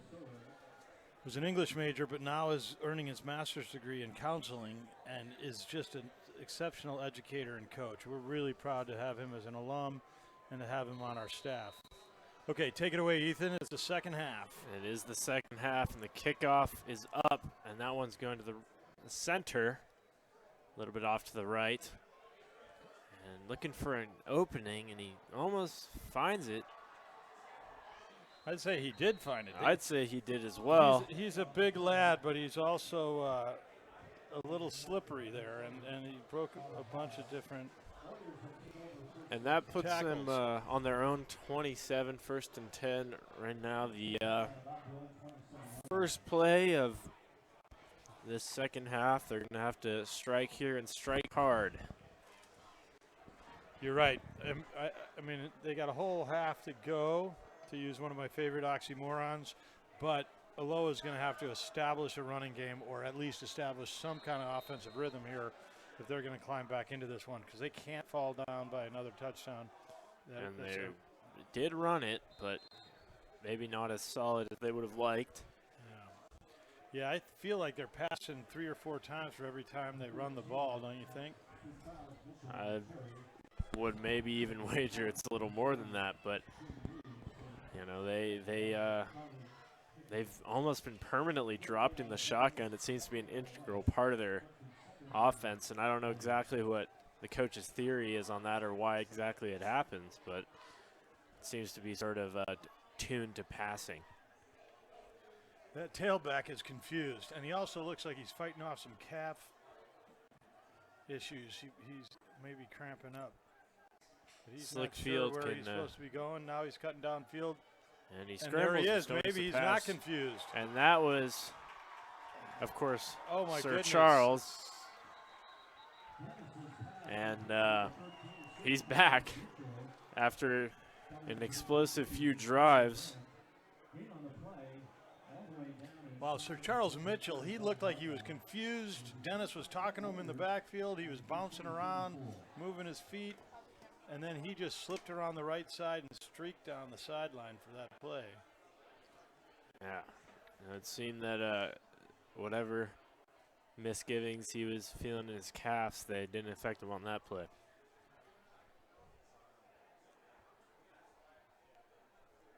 They're now on Jesuit 34, a little screen pass there.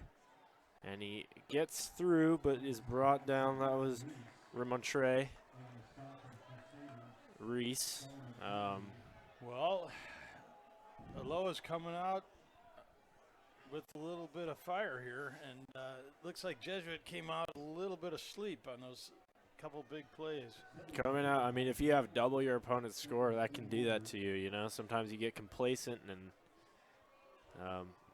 you know, the coaches are probably pushing their players to get their head in the game, get awake, realize that these Aloha guys are not going to go down without a fight. Oh, And Nick Noonan, Big Nick, almost had a pick six. he didn't even realize the ball was in his hands, but he made the play there. We've seen the linemen come up more big than they usually do on the blocking front. Well, yeah, I got for once a little pressure on the quarterback. That might have been one of those trade secrets that that Ralph spoke of. Yeah. Wow, that's a nice little play out there. And he gets around him topside and is brought down. But that's a first down for them, and they're getting towards. They are now in the red zone. The Warriors are getting their fans back on their feet here. Right, they're playing right in front of their student section, and they're executing all of a sudden. Yeah, they came out with a fire. They came out like they wanted to win. And so far, Jesuit seems like they haven't really matched that energy. And another pitch, ball on the ground. but recovered. But that's going to set him back almost to where they started on the last play. That's a momentum killer right there. You know, that's why running the option is dangerous. You mentioned, Ethan, that Dennis has a bit of what is, let's call it an unusual pitching motion. And there we saw it, especially with the defense right up in Sir, what's his the full name? The backfield, Sir Charles Mitchell's right up in his grill. Yeah, when you throw the ball like that, it can get some weird spins. It can get some weird stuff coming out. It can be hard to bring down. Scrambling here is Dennis. He throws up, and that's a one-on-one, and there's a flag. I think that's going to be offensive interference. I can't imagine it be anything else. Jesuit definitely had position, and the Aloha players hurt on that. Yeah, he's staying That down was in the end zone. Seth Welsh running with him. And he does not look like he's feeling good there. And, It's always hard to see one of these guys down on the field, and Aloha's got two of them right now, unfortunately.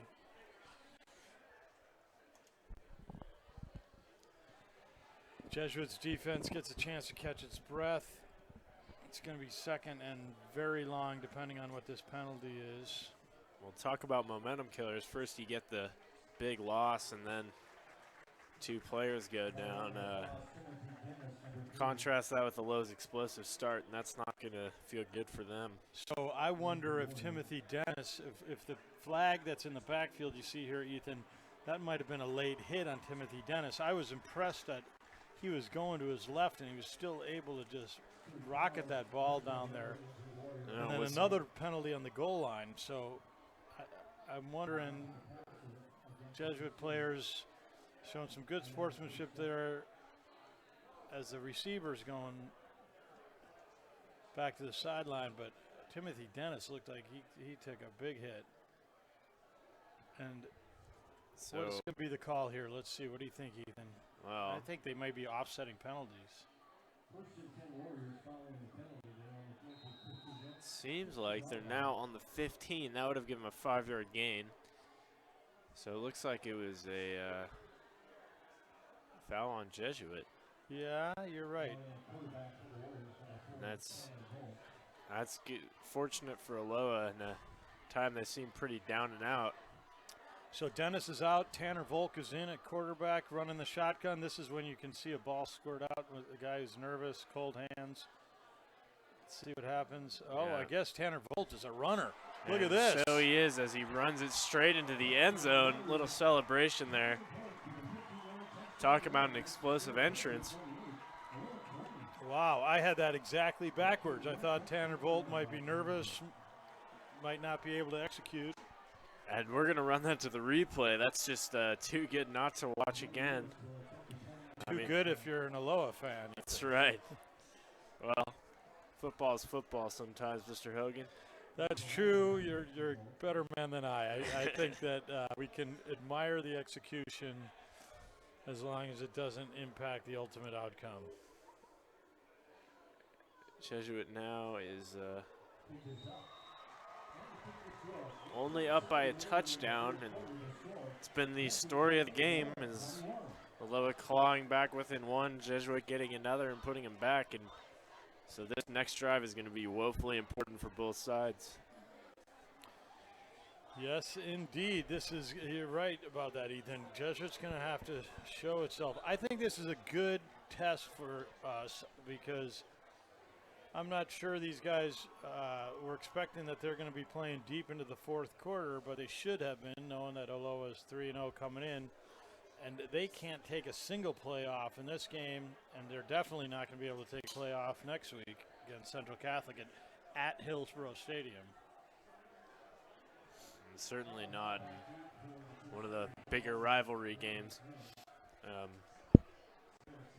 in the league, and one of those that Jesuit and Central fans are always excited to come out for. Big attendance and big nerves for both sides. This is where they need to sort of get everything in shape for that. And so you're right. This is a good test for them. This is a good experience for them coming into that big game. Not to say this one's over. Not by any means. Aloha now within one touchdown of Jesuit with a couple quarters to go. Another That's short plenty kick. of time. That one's going out. And that's going to be brought back. You can see if we can get a shot of the flag there at midfield that the wind has just absolutely died, as has the rain, and therefore there's no advantage one way or the other. Not that the wind seemed to either help or hurt Aloha's passing game, and we know it doesn't really impact the running game, but we're just now settled down into kind of a classic autumn battle. The crowds are starting to get a little bit jacked up. You can hear them. It's coming into one of the closer times where Aloha's got momentum and they've got the position they need to take this game away. But first they got to make some stops, and Jesuit's going to do everything in their power to widen the gap.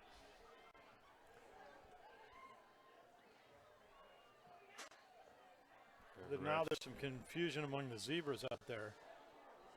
I guess maybe the kicking tee was still on the field is what it looked like. That's just something you get in high school football. Where they're putting a lot of guys in the box because they know Jesuit likes to run the ball. And there's not much there. And and that's Wishart just getting collapsed.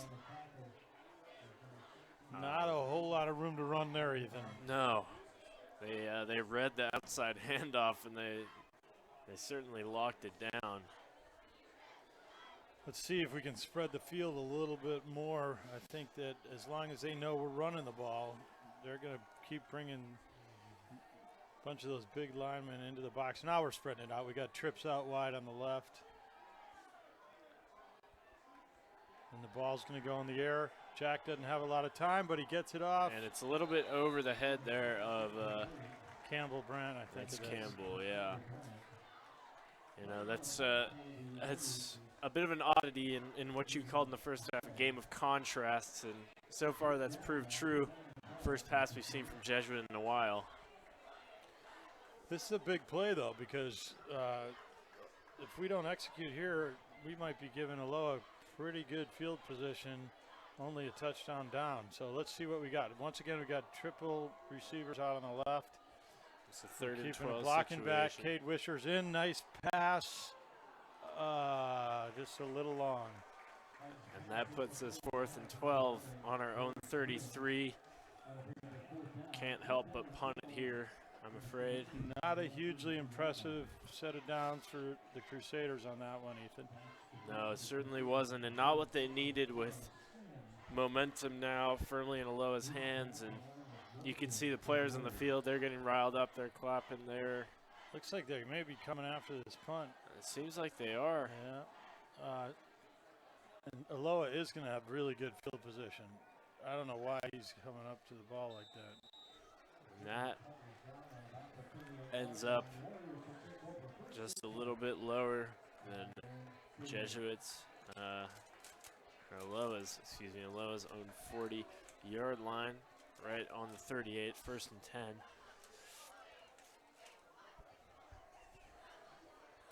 We saw a very successful Aloha drive. Mr. Hogan, tell me, what do you think made that last drive as successful as it was? What do you think they can keep going here? Well, they had a couple of big plays, but again, we're not really getting to the quarterback, and it looks like Dennis is back, which is good to see. But they broke 3 big plays, basically. And then on our offensive series, they got into the backfield, and they put some pressure on Jack Hayden. Dropping back here, short pass, and that is something you could expect to be a call, but was not. Well, I think the ball was so clearly behind the receiver stopped, and Solomon Bandy just ran into his back. Clearly there was no play on the ball. Well called by the refs there. Fooled me.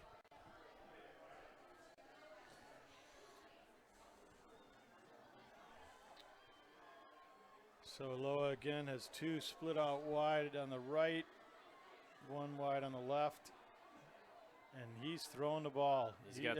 Maybe he's not. He's getting out of there. You know, even with that rush, like you pointed out, he had so much time in that bucket, and luckily our coverage was able to lock down his options, but he had a solid 2-3 seconds. I think Lucas Christian had what they call a spy on the quarterback, and he kept him in his sights and chased him out of bounds. And Lucas has some wheels for a big man. It seems like it's the name of the game for the Jesuit team. Got power and speed all wrapped up in players. Yeah, but even so, we haven't been able to put these Warriors away. Here comes Lucas on a blitz. And he throws it out on a screen, and it's received, breaks my. a couple tackles, and that's a big first down. That is a 3rd huge and 10. first down for them. And you know, Ethan, that was a nicely designed play, but if we made that initial tackle, we would have stopped them short. They probably still would have gone for it at 4th and 1 or 2, but still. But that gives them some momentum, putting them almost at the halfway point of the field. Yeah, they're right on top of the J. Let's just make sure we don't let them get any further here. I think that's big Declan Quillen up there. So Logan Horton ready to come in. They got to get to Dennis. They haven't been able to do that. That ball's tipped again. A good tip, yep, by the defensive line there. And Aloha, perhaps a little bit of a blunt of their momentum, but probably not too much. 2nd and 10 now, still right on that J. And they're going with that no huddle. They're definitely pushing our defense. They're doing. And we've got a few guys that are going both ways, and they might start to get a little winded. We haven't played much in the cold either. No, we have not. And a screen pass out to the left. And that's Sir Mitchell, and he fumbles, but that and is ruled out of bounds. Yeah, they've kind of mastered that little flare pattern where they just the guy runs. You know, they run the D-backs off and they run these little banana routes out to the flats, and yeah, you saw wide open when he got that pass how much green he had in front of him, and he was able to close it fast to his credit. But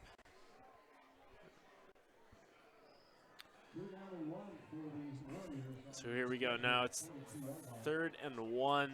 Ball in their 42. They need a first here if they want any chance. I don't think they're going to run it though. I think they're going to. Oh, they are. There's that and little that's option the flick look. again. And but nice defensive and play that's there. huge. Was that Campbell Brandt? It looks like it might have been closing hard. No, that was Seth Welsh. Oh, coming way up. Another fast Jesuit Crusader. That was read beautifully. That's a huge play by Seth Wetzel. Yeah, you saw Aloha. They just dropped it too far back on the pitch, and they had so much time to go, and Seth Welsh just closed that green fast. 4th and 5 now. They're going for it. Not really unexpected. Driving back, he's got so much time, and it's caught. Oh, my. And another athletic play by the Aloha receivers. That one, Ramontre Reese. What a great football name, Ramontre Reese. I know. Went up and took that ball down in traffic. That was a courageous call by the coach. That was a courageous play by Aloha. I'm telling you, these guys are impressing me. I've seen a lot of Aloha teams over the years. Of course, the famous one, the Thomas Tyner back about 8 or 10 years ago that won a state title. But this is one of the best Aloha teams we've seen in some time, Ethan. Quarterback's on the move. He's on the run. And he just runs it out safe. That is no gain, no loss. They're 2nd and 10.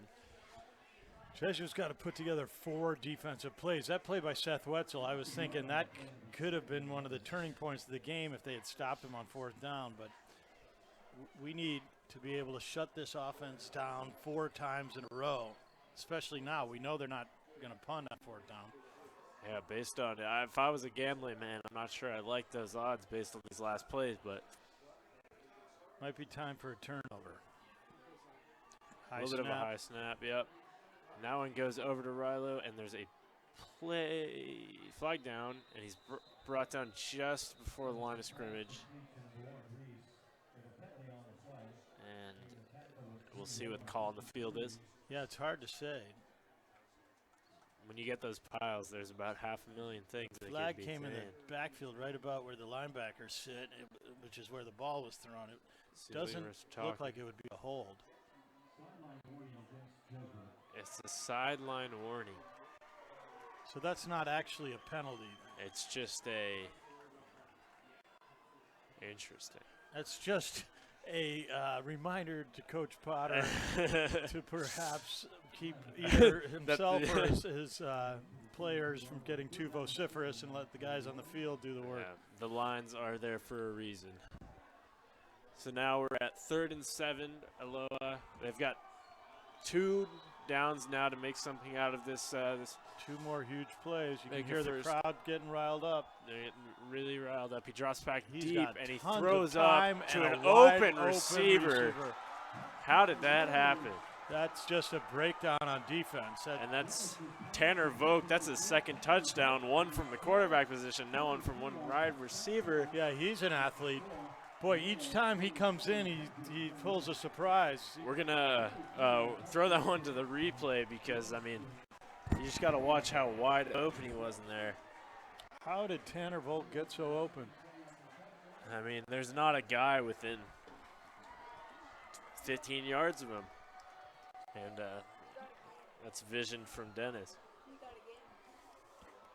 And with this PAT, we might be looking like an even score. Maybe they'll lose their momentum here. Nothing worse than missing the extra point. But he doesn't. And it's a tied game. Aloha bench and the Aloha crowd really feeling the momentum get on. And one of the things that they say about a team that you've gotten a hole is don't let them climb out.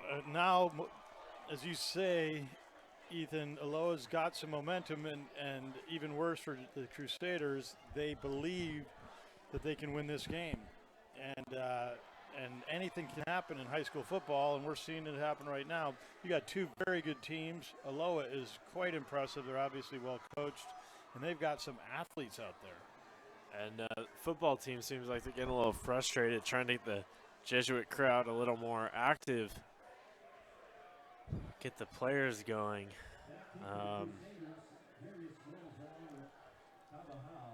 Now, this is going to be, and I know I've said this, this has been the word of the day, or the phrase of the day, I should say, but this is going to be an important drive. They're all important at this point. Let's see if we can get a return. This kicker seems to have landed the ball, somewhere around the 20, 25. If Kaba and Darius could step up and catch it in motion with a little bit of speed under them, they got some blockers in front of them.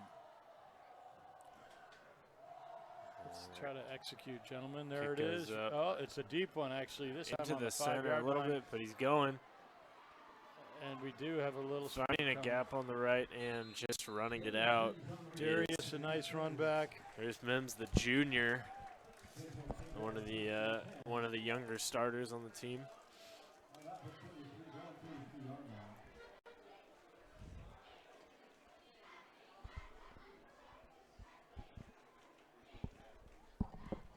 That run giving Jesuit some decent field position here on this 1st and 10.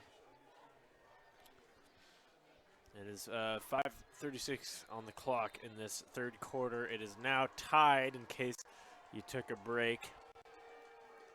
You missed a lot.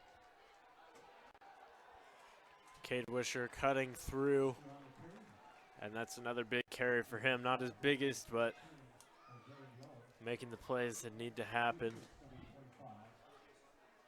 You almost wonder if Jesuit should go for something a little more ambitious, maybe get a momentum play here.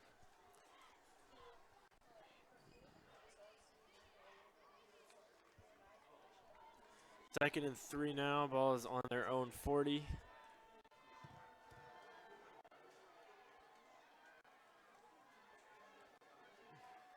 Hayden drops back for the pass. Short pass, but almost seemed like it was supposed to be for 2. Some confusion there between Darius Mims and Cade Hildreth there. It was actually a well-designed play. Both of them were open. The ball just ended up right in between the two of them. A little bit of confusion or breakdown or whatnot, but 28-28 with just under 5 minutes to go in the third quarter, and we got ourselves a ball game. We do indeed. 3rd and 3 now for Jesuit on their own 40. And this is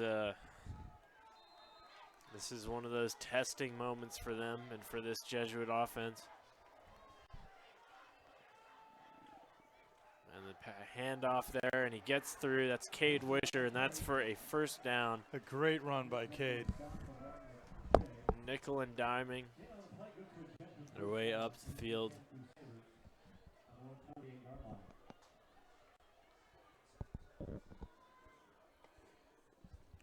They're now almost on the J here with clock ticking towards 4:30. And another handoff into Wisher, still going up the center, but this time a little more successful on the tackle. And he's brought down for, well, not a sizable gain, but not a short gain either. That's 7 yards. This is more like it, Ethan. Jesuit seems like it's not quite as explosive as they've been, but they're making breakthroughs, they're making plays, they're getting up the field. Slow and steady wins the race. We used to say just, hitch up the ponies to the cart and let them ride. 2nd and 3. Follow Logan Horton into the hole. There it is. And he gets in there so hard to bring down, and that's a 1st. Did you see they brought in Solomon for that one? Moving the chains, that's all it takes, Ethan. Keep moving the chains and burning the clock, and that's Jesuit football. That's right. It doesn't need to be fancy, doesn't need to be anything else. They just need a score here, and they need the means to keep that score protected. And so they got Solomon Bandy in an I formation behind Logan Horton, giving the defense a little bit of a different look. They give it off to Solomon. Oh, he's got some room out there, Ethan. And he's got some speed to match. Trying to get through, but Aloha closes, but that's still a huge 15 or gain. 17 yards on that one. And that's the kind of explosiveness that we saw early from Wisher, and now we're seeing from Solomon. We saw it on defense, and now we're seeing it on offense. Moving the chains. You know what I think that might mean a little bit? I see Cade Wisher, catching his breath on the sidelines. Cade's had a lot of carries tonight. He's gotten himself hit, a lot of yards as well, but gone up against some brick walls as well, and that takes a toll on you. He's a tough young man, but Solomon's now doing the job. And that's Bandy for another carry. And that's so Solomon carries us into the red zone. You want to know an interesting bit of, I won't call it trivia, I'll call it family ties for our friend Solomon Bandy, is that his uncle, Todd Corsetti, is the principal of Mountainside High School. Is that right? Former principal of Southridge. Todd is a great guy, good man. Solomon comes from a really strong family. There you go. Hand off to Solomon again. Tries to juke one guy. Does successfully. And that puts them first and goal. Solomon gives a much different look. He's a more straight up and down runner. Not quite the slasher that Cade Wisher is, but he's been very effective here. Yeah, it was kind of fun when we played Mountainside at home, and Solomon's uncle, I think, was a little torn between rooting for his own team, his own school, Mountainside, and his beloved nephew, Solomon. This is first and goal with 9 yards to go. Another handoff to Solomon, running straight up the gut with it.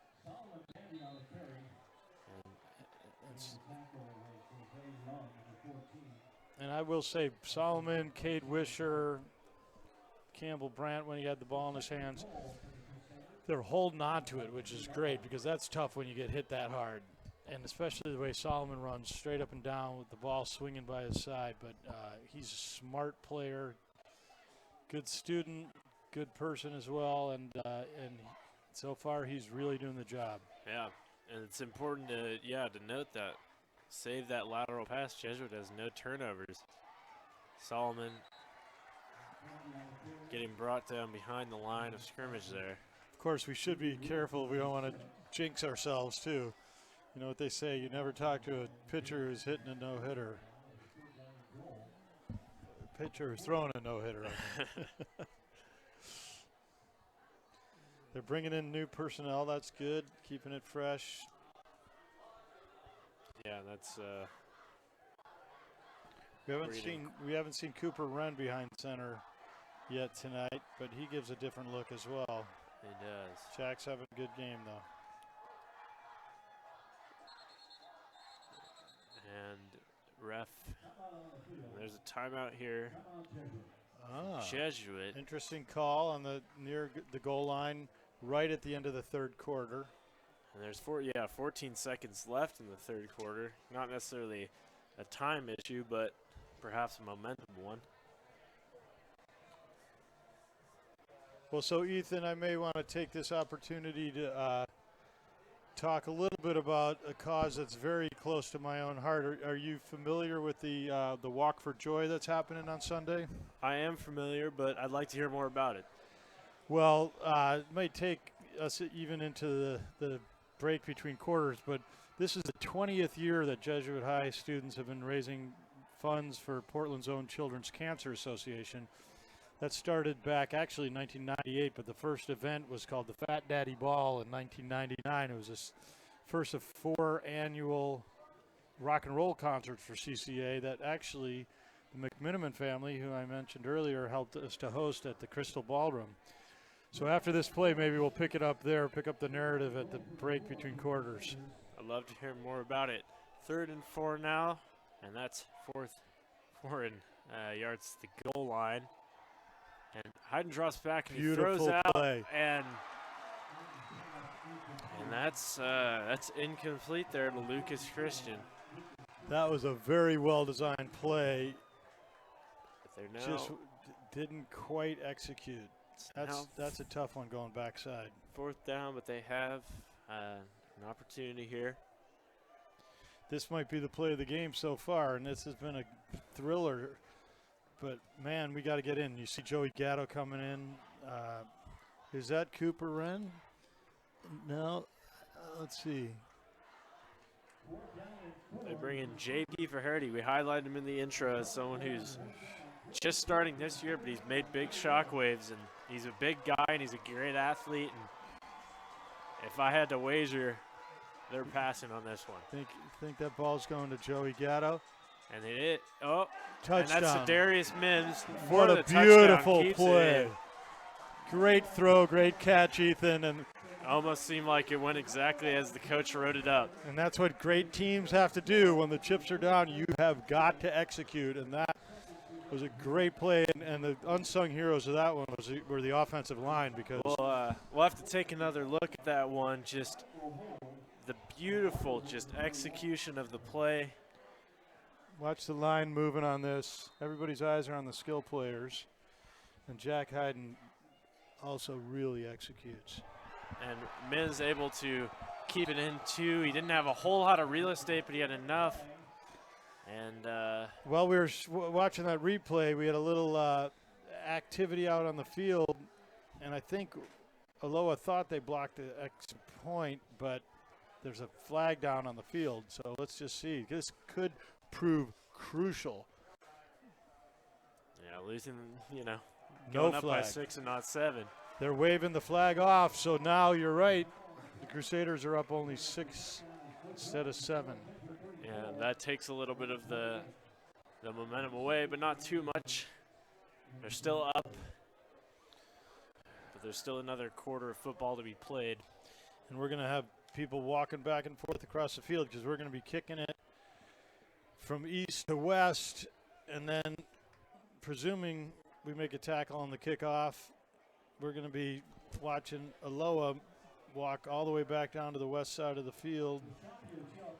Maybe I'll pick up that narrative thread about the fundraising efforts for the Children's Cancer Association. Boy, Coach Potter's really working the sideline referee. He's not happy about that call on the PAT, I believe, Ethan.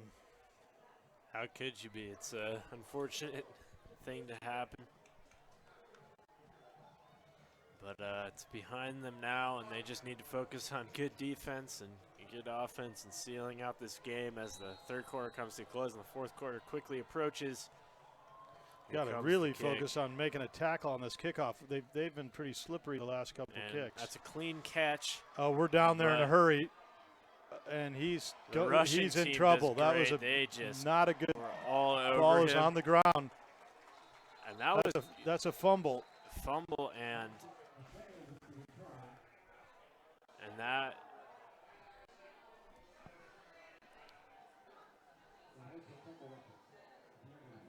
And it appears that there's some controversy about what exactly which way it's going.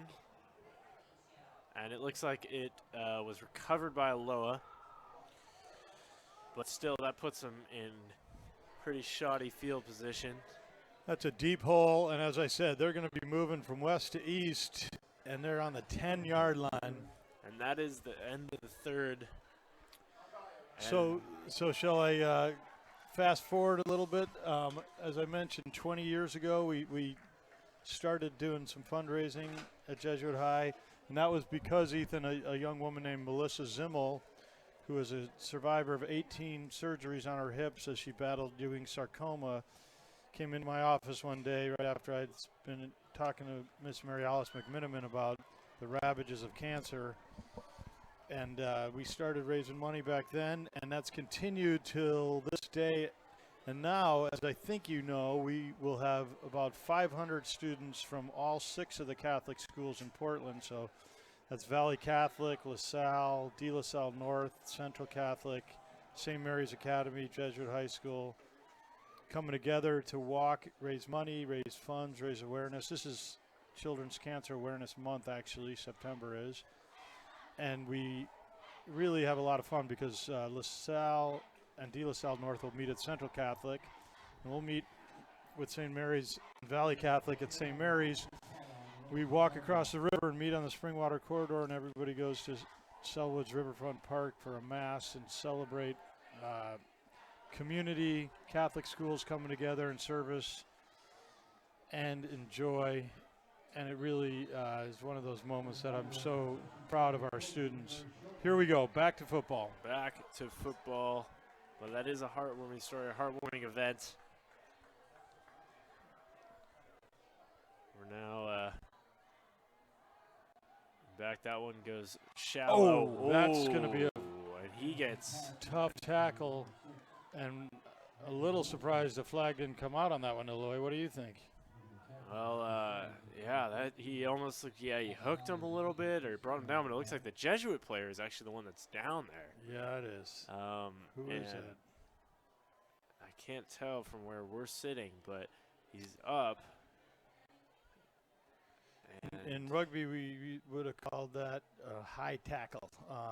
You're not allowed to go. Oh, it's Solomon Bandy coming off the field. That hurts for Jesuit, but looks like he might have just hooked his arm in there right at about chest level, and then it slid up probably into the face mask. Yeah, I can't imagine that felt good, but I can't imagine that it's going to be anything too bad. But again, it looked perhaps worse than it was from up here. It was a nasty-looking tackle, but it somewhat inconsequential. It's 2nd and 2. They look like they're going, they got Dennis on the run and the Scramble, first sack out. of the evening. And that one comes from Mr. Lucas Christian. Told you, Lucas is quick for a big guy, and that couldn't have come at a better time, Ethan. What do you think? No, absolutely not. I mean, that's exactly what you need right there. It's one thing to have the quarterback run out of bounds, but getting that sack, getting your guys up to him, that one scares the quarterback, and 2, that gets you momentum you need. Yeah, when it's 2nd and 2, nothing like pushing them back, especially since they've got their backs to the wall now. Their quarterback is taking the snap on the 7-yard line. And again, this might be a place for us to pin our ears back and get after it. I think we're going with a 3-man rush, though, because they have so many receivers out on the field. Oh, here comes a little stunt, and we're going to come up, and there's a flag. He's brought down. That looks like an illegal pick possibly by Aloha. We'll see what that call is.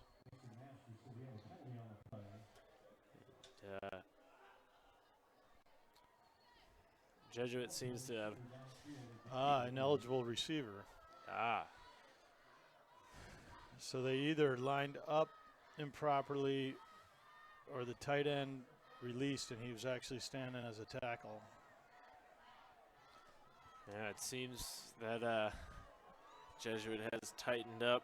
They use that momentum from the touchdown to tighten up their defense, and like he said, Aloha is going to be even more. Their backs are against the sea right now.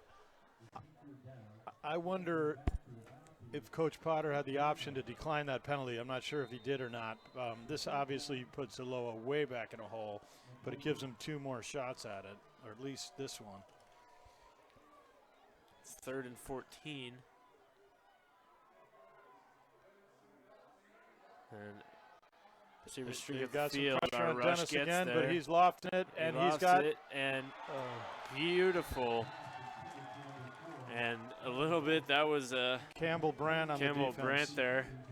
And I almost thought he wasn't going to make the play, but he proved me wrong, and thank God he did. I give the credit to Timothy Dennis. I mean, that was a little bit of a wounded duck. That ball fluttered a little in the air, but he escaped some serious danger back on about the 3-yard line and found his receiver And if he had put a little bit more mustard on that ball, they would have had a big gain, Ethan.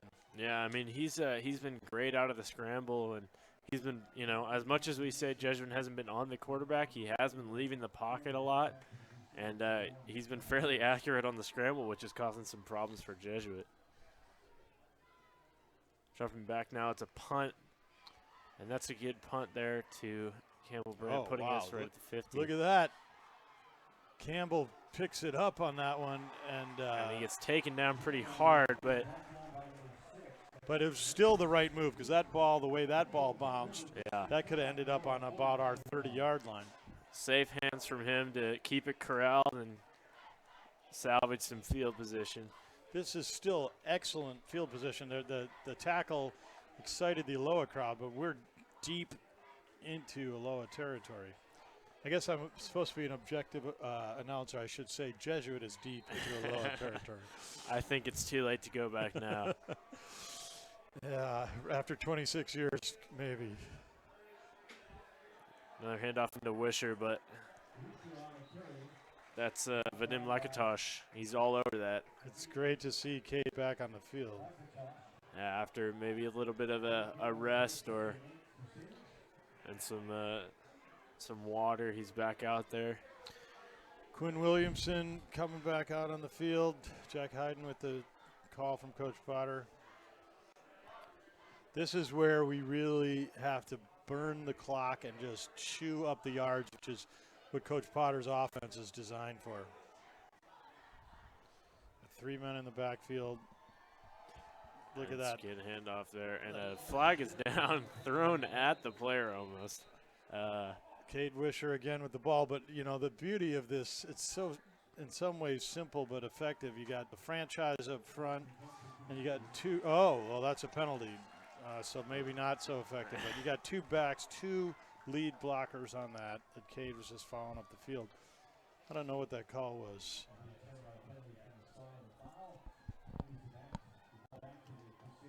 I don't know either, but either way, that's set to hold Jesuit back quite a bit. It's now 2nd and 16. Set basically right back to where they started this drive. As you said, you could call holding on any play, but that one was so quick hitting, I'm sort of surprised. Okay, it's a big play here. You don't have to get it all back at once, though. Come on, and he Jack. drops back with a play action. That one goes short down to, that was meant for JP Faherty there. He may just have seen that JP was covered and decided to put it into the turf. Yeah, well, the one thing that maybe, since JP's a new player and it's a new quarterback, but he's got some height to him, so you could even put it up, and he's got some size on most of their cornerbacks. Well, and you said he's an athlete. I think he's got some hops, too. You don't see it on the lacrosse field, but JP can get up and get after it, I think. He certainly can. Like you said, he is a force to be reckoned with the cross field with a lot of quickness, a lot of speed, a lot of strength. That translates really well to receiving position. It's now 3rd and 16. This is going to be a big play, whatever it is. Goes to Wisher, but he loses his footing a little bit and brought down a little earlier than he would have liked. Yeah, that was an interesting one. It was set up like a screen, so they let the rushers back to Jack, but the offensive line didn't set up in front of Cade Wisher. We're punting the ball. We're playing it smart. This is a chess match. We're going to kick the ball. We're going to send Solomon's bandy down on the right as a gunner. I think that's Campbell Brandt in the near sideline. I can't really tell. Hopefully they'll get a release. No, I'm mistaken. That's Seth West. And that ball's going to drop and take a Jesuit bounce. Important thing to sort of note in this game, too, is this is a very unique position for Jesuit, as right now a touchdown and a PAT does not mean a tie. It means a lead for Aloha, so there's definitely some more stress and a little more stakes on their side. That is accurate, Ethan, but I'd like to say bite your tongue. Jesuit High is going to need to get a stop here because that would be too dramatic a turn of events. I don't know if these guys could wrap their heads around it. we'll see. But Aloha has not had any quit in them all night. So you're right. There's a definite danger. There's one of those little pitches, little sweep left with a pulling guard. That 6 yards. That time Dennis had a little more of a conventional method, made it easier to receive, and worked out a little better for him that time. It's now 2nd down, 2nd and 5. They cut that in half on that run.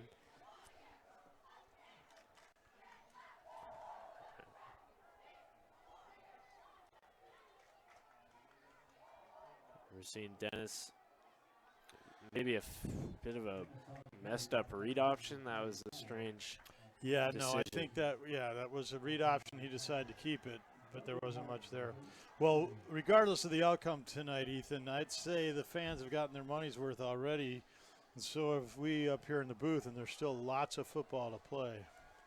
Yeah, definitely one of the more interesting games I've been to. Lots of drama, lots of dynamic, and we still got 7 minutes, 45 seconds left of drama. That's an Aloha player jumped on that one, Ethan, and brought a couple Jesuit guys with him, but it's going to bring them back.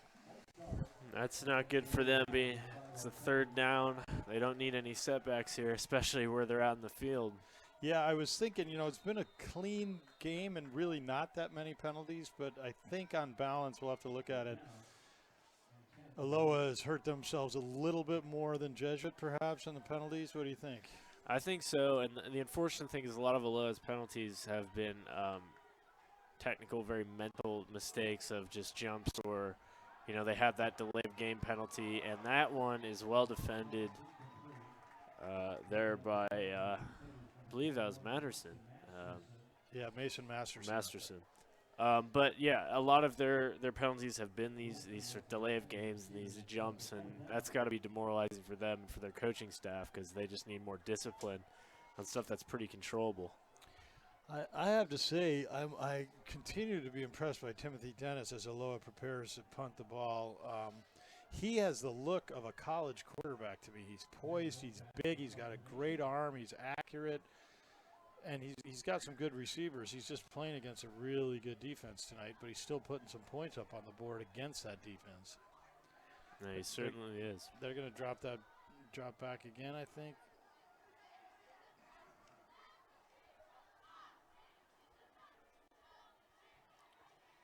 No, the fake punt, and they're going for it. It's going long to right, and he picks it. That's for Montre Reese. Oh, my goodness. Aloha's bench is this game just will crazy. Not quit entertaining. Wow, you can see, as Ethan says, the Aloha bench goes crazy. They've got new life. I will quote the late, great Russell Crowe, "Are you not entertained?" Yes, we haven't seen a fake punt. They've been pulling that quick kick look all night. He actually faked the punt and then threw it deep. And so Jesuit's defenders were there, but here we go again. On the J with the 1st and 10. Got a lot of time. That one just goes straight on a slant. You're right. Another 1st down is what it looks like.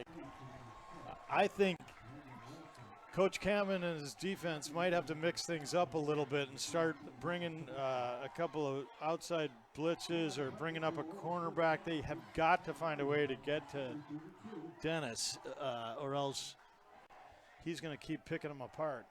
Now Dennis is getting a ton of time in that pocket, and he's realizing he can sit in there a little more than he usually has, and that's proving devastating for their passing game. Yeah, nice tackle out there, but another 4-yard gain and a quick pass. Nickeling and diming up the field towards the red zone. The other thing, as I was mentioning, Ethan, that Dennis really has a polished look, and I would not be shocked to see him at a good program next year in college. He's got a really quick release, which is one of the things that makes it hard. You've got a guy in a shotgun who's big and tall, who can see over the line, and he just fires that ball before the defense can get to him. It's now 2nd and 5. Drops back again. They're looking for the short, but he fakes. And it almost seems like Ramontre wasn't quite ready, or the pass was just a little low. Either way, that's going to put him at a 3rd or 5. I'm not sure that was designed to have that pump fake. I think he looked at his primary receiver and saw he was covered and pulled back, and and then scanned the field and didn't quite step into the throw.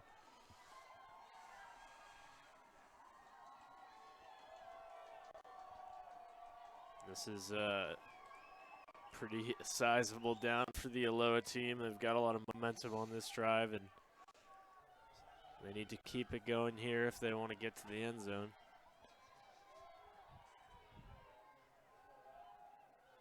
And now he's forced to pressure. Scramble. And they got him out of bounds. And they got him out of bounds. Yep. Yes, they did.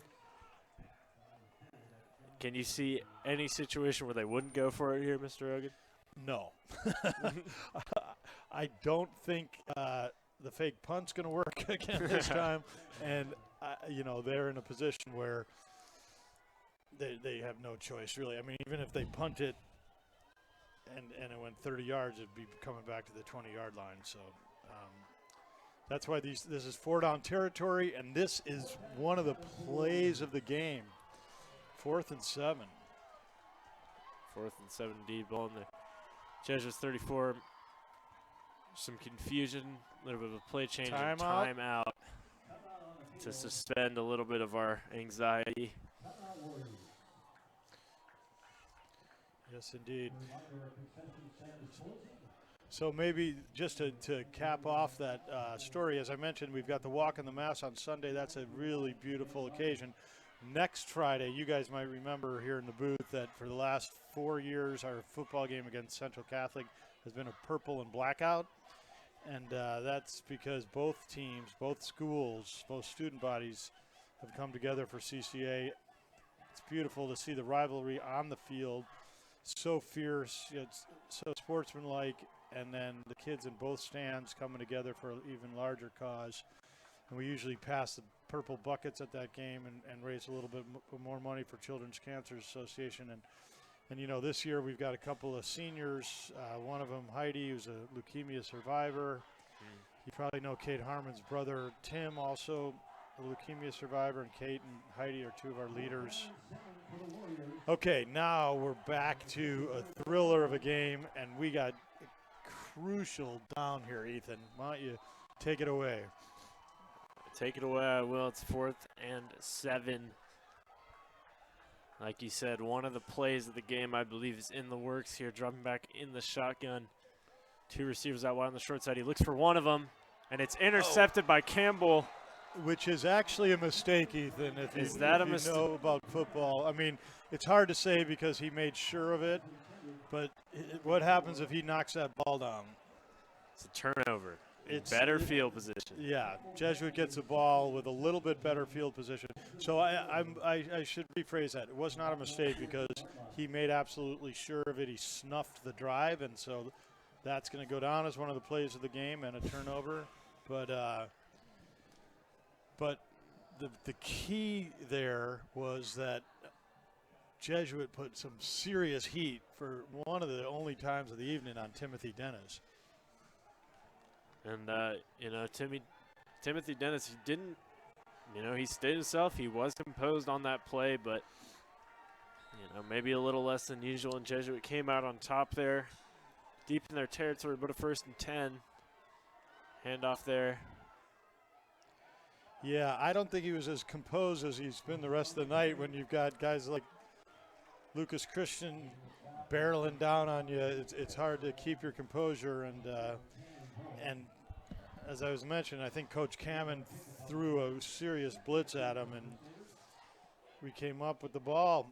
So well done, Jesuit, and let's see if we can grind it out now. This is the time to burn that clock. There is close to 5.5 minutes left with Jesuit up by 6 points, a rarity in football.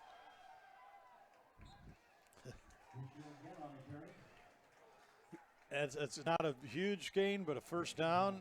And, Cade Wisher is hurt. He's limping off. That's not a good sign. Here comes Solomon Bandy. We know Cade's a tough guy. It seems like something with his knee maybe, but he's not. Looks like he's not feeling great. And that's not great news for the Crusaders, but luckily they don't need all of their offensive capabilities here. They need their time management capabilities. That's right. You're exactly right, Ethan. Time management is now the name of this game. That one goes to Benny, who goes far outside, trying to find a hole, and he just takes it down. Solomon runs hard. I have to say, this is, for some reason, seeing Solomon following Cade reminds me of last Saturday when these guys came off a big win at Westview, got up 6 a.m., got on the buses with all the rest of you guys, and hiked 12 miles on the senior pilgrimage. What'd you think about that? I had no words for those guys. By the time I was done, I had to, take 3 Advil to even feel good. But these guys went and played a game and came and rallied and probably felt better than I was. So they a lot of resolve there, a lot of tenacity. It just shows you, says something about the program. Yeah. I remember asking both Cade and Solomon, actually, hey, how you feeling? Oh, a little sore. But I guess to be 17 or 18 years old again. But those guys, this whole team, those big linemen, big bodies are the ones that of course, carry the heavier load. And these guys they were walking, the cross-country guys, the volleyball girls, the soccer players were all up there with their classmates. And now they're rolling downhill. Let's see if they can just keep it going here. 2nd and 8 here. Ball on their own 41. And Solomon gets some. That was Vadim Lakatosh going low on that tackle. And now we may play. actually have to put the ball in the air, 3rd and 5. I don't know, unless Coach has got a play where he can swing it out wide. But he's not going to want to put it in the air. But we need this first down because the last thing you want to do is give Timothy Dennis the ball again with a couple minutes left to do his thing. This drive has successfully killed close to 2.5 minutes. Ouch. But I think you got to punt the ball, Ethan. it is now we're reaching a critical juncture in the coaching. It's a big decision by Coach Potter. But I really don't think there is much of a call to be made here. I'm pretty sure we're going to punt it away and try to pin them down inside their 20. But So, I could be wrong. Still having 2 timeouts, I believe. You know what? I hope nobody from Aloha is watching, but you know what they're going to do? They're going to get out there, and they're going to try to make them jump. They're going to do a hard count, try to make them jump and pick up 5 yards. And if they don't, then they'll send the punt team out. Yep. He's going to talk, and Coach Andres is going to talk to the offensive line, and they're going to say, do not move. And you can bet the Aloha coaches are saying the same thing on the other sideline. And that's the game of football does fundamentally change in these situations, and it becomes something more stressful, more different, more exciting, and we're seeing that now with around 2:30 left in the game. Yeah, it's just a chess match. That it is. It's great minds and great pieces going after each other.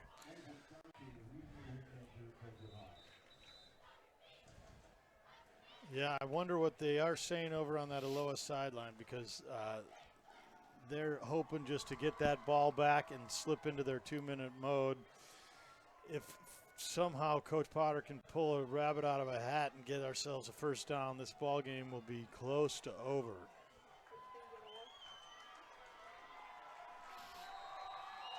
And both crowds are getting fired up. Hear the Aloha crowd trying to and that is Jesuit get in our head. They're not punting. All right, here comes that hard snap. Here it comes. Oh, 4th and 3, running they're the going ball. for a run, and Oh, Aloha my knew goodness. exactly what they were going to do. Not what I was expecting, Ethan. So that gives the Warriors the ball inside the Jesuit 40. That it does, and it's time for Jesuit's defense to No, show up. I'm sorry, not inside the 40, but on the 43. So this is a test, I guess. Coach Potter's saying is he trusts his defense. And let's hope that they can get back and get right up in Timothy Dennis's grill again. There I am, not being an objective color commentator.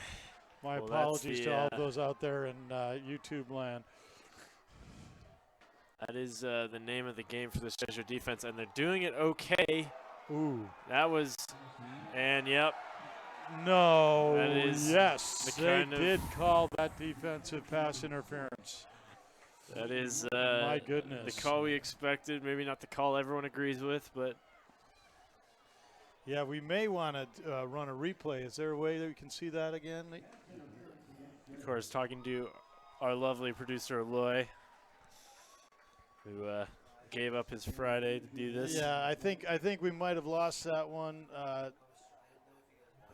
An Aloha player on Aloha player is cramping up on the field, so we have a moment to digest and process this turn of events. Ethan, what do you think? Well, like you said, and it's been the key of the game probably since the second half, that Jesuits defense really just needs to get up in the grill of Dennis. And you talk about Dennis's composure, you talk about his height, the fact that he can just find the man, he has that field vision. The only thing to really effectively stop that is to just put pressure on him, get guys running at him, and that's about all we can do. And we've done it the last two defensive plays. We look like we're blitzing from the outside, and we are putting pressure on them. Looks to me like you're going to see some pressure again from the near sideline. We're coming hard, and he's got that quick release, and he's smart enough to be able to find his receiver. Yep, there we go. And Jesuit blitzes hard, and that's exactly what we're talking about. That's right. You know, he's passing low. We put some pressure on him. We didn't necessarily make the sack, but we got close enough that it worried him. That's exactly what Jesuit needs. He's been knocked hard to the turf the last two plays, and you got a long body like that. Sometimes it's a little harder to get up and keep those joints limber, which you need in a quarterback. 2nd and 10, no one in the backfield. Loa is getting predictable. This is you're taking a chance though when you send those extra couple guys, because you don't have them in the defensive backfield. And Jesuit seems like they want to take advantage of that. I think you got and yeah, they there's do some pressure again. And that one is and he dropped it. Just the composure was not there from a player who's been all composure, Sir Charles Mitchell. Yeah, there's the defensive scheme has changed. Jimmy Ray came hard that time and really almost got to Timothy Dennis before he got rid of that ball. And Jimmy, another big man with a little bit of an aggressive streak, but a big heart, and aggression in all the right ways on the football field. And he was coming hard at Timothy Dennis. Got a timeout. So this is called as their second of 3 timeouts. I think it is. We're almost at what would be the 2-minute warning if we were in the NFL, Ethan. We are at 2:08 now, and you can. What a thriller, huh? You can imagine the great minds in contest in those huddles and the.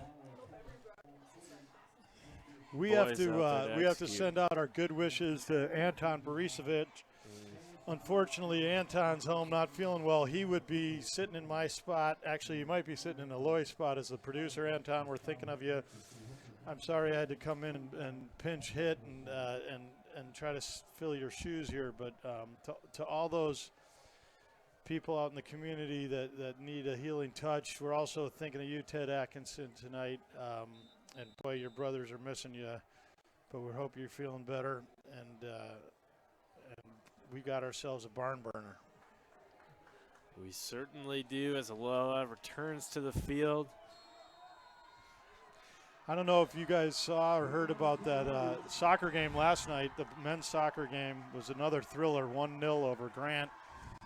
Remy Grayson scored the game winner, but boy, that one was a nail-biter too, and we certainly got ourselves a nail-biter here.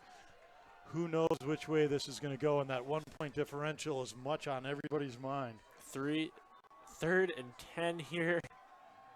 Scrumming to the left, and it's just not where it needs to be. for Sir Charles, sorry. And that gives them 4th and 10. Again, no chance they're going to not go for this, but. Yeah, I think finally Jesuit's defense has gotten not only up in his face but in his head a little bit.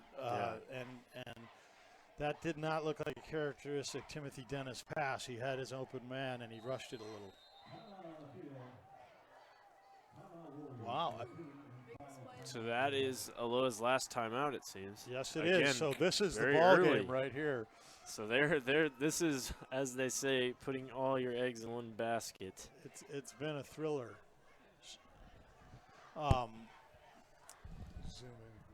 So we're zooming in on that Aloha huddle, and we would just love to have a microphone that's stretched far enough to be able to hear what they're saying, because whatever they have left, who knows what plays they might have up their sleeve. They tried a flea flicker earlier, did not go well.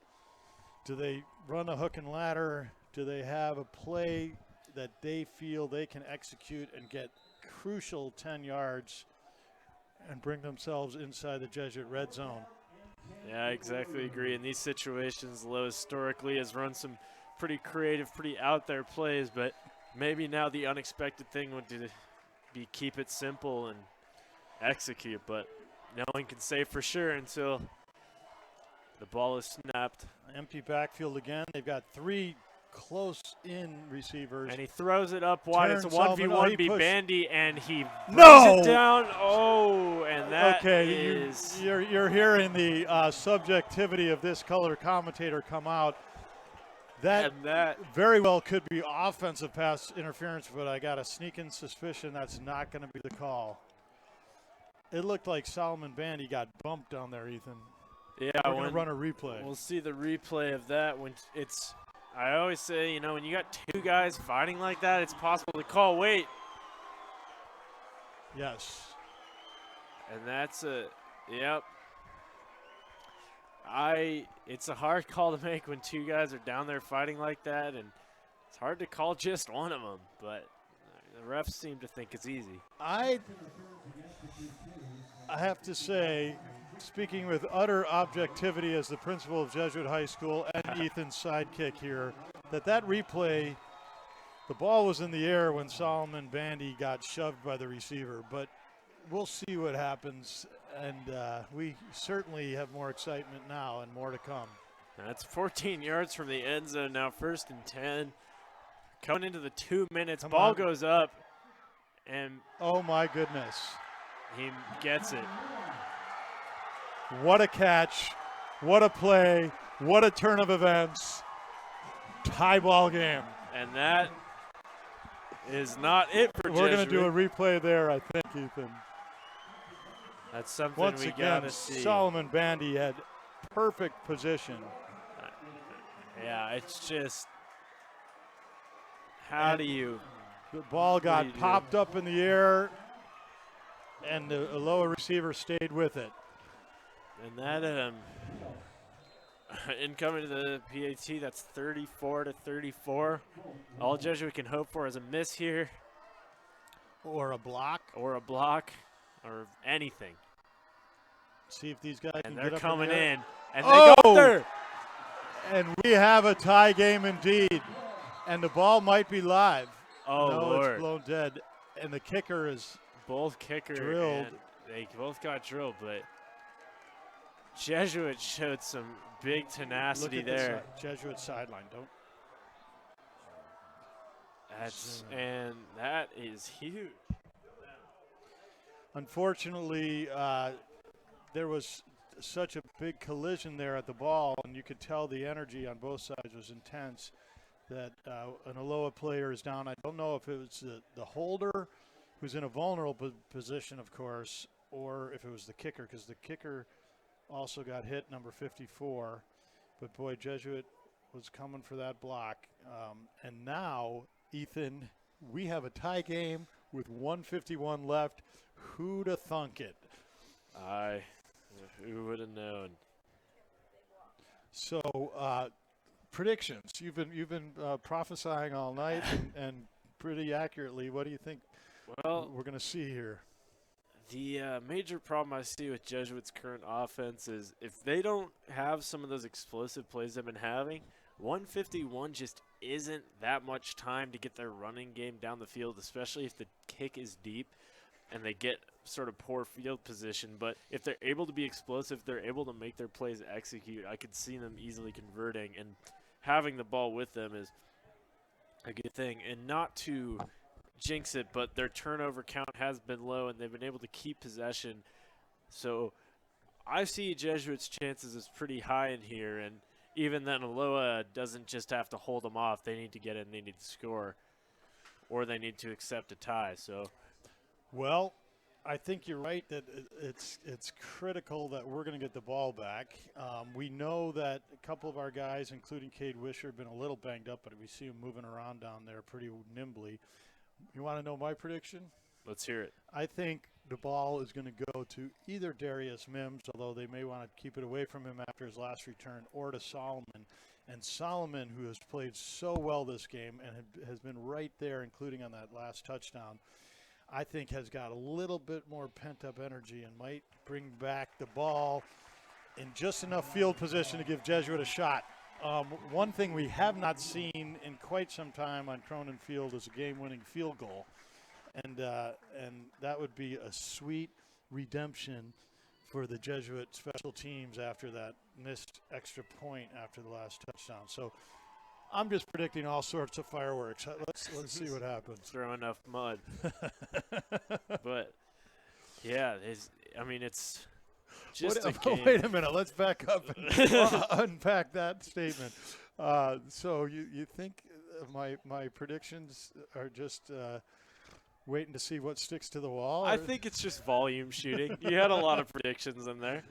Yes, I did. But listen, I think that these are just two giants of teams, and we've had about half a dozen photo finishes, and the finish isn't even in sight, really, with 2 minutes to go. And the kick coming with the irregular kicker of the Aloha team, as the kicker just got injured. That's interesting. We might see an onside kick. And you know who it is? It's that guy Tanner Volk, who keeps popping up in all sorts of many talents. Scary ways for the Crusaders. He looks like he's going to kick it, and look at our receivers. Darius, actually, that's not Solomon. We got a couple other people there because they knew it was going to be short. Look at that. Look at that. And he's able to catch it clean. Seth Wessel, great play, gets us close to the midfield mark.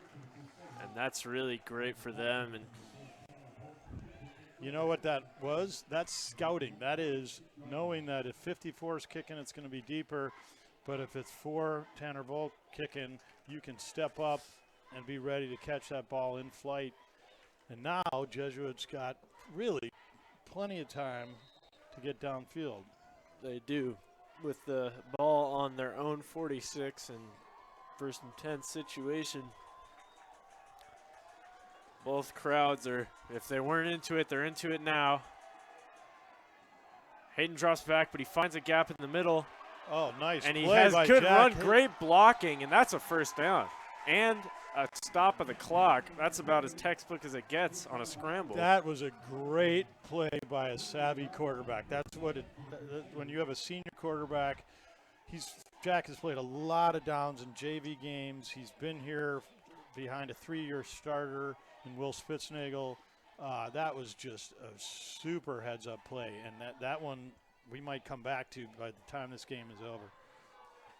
Now 1:38 on the clock. Ball on the 38-yard line, coincidentally. First and 10. We're throwing the ball, too. And Hayden is in trouble. They're going for him, but he scrambles again, this time a little less successful, but they went after him that time. I think Coach Andreas needs to have a talk with his offensive line. I think their zone blocking is getting a little porous, and talk about having your ears pinned back. Look at these Aloha guys. They've got 1, 2, 3, 4, 5, 6, 7, 8 on the line of scrimmage. Blocking we stopped him this time, but no, Hayden's got a guy behind him. That's a sack. Jesuit is, of course, going to call timeout. Uh-oh. And Hayden's looking maybe a little worse for wear, but Now we Maybe got just 2 disappointed. big plays coming up, Ethan. It's 3rd down and 12 or 13. Well, like you said, now I think the name of the game is get in field goal range and execute. And you know what? They're not that far from field goal range at this point. Well, it's been interesting that, Coach Potter's gone with the passing game because we know we can chew up big chunks of yardage. Is that Cade down there on the sideline catching the ball? That is Yes, it Cade is. catching the ball on the sideline. He looks like he's ready to rock out there.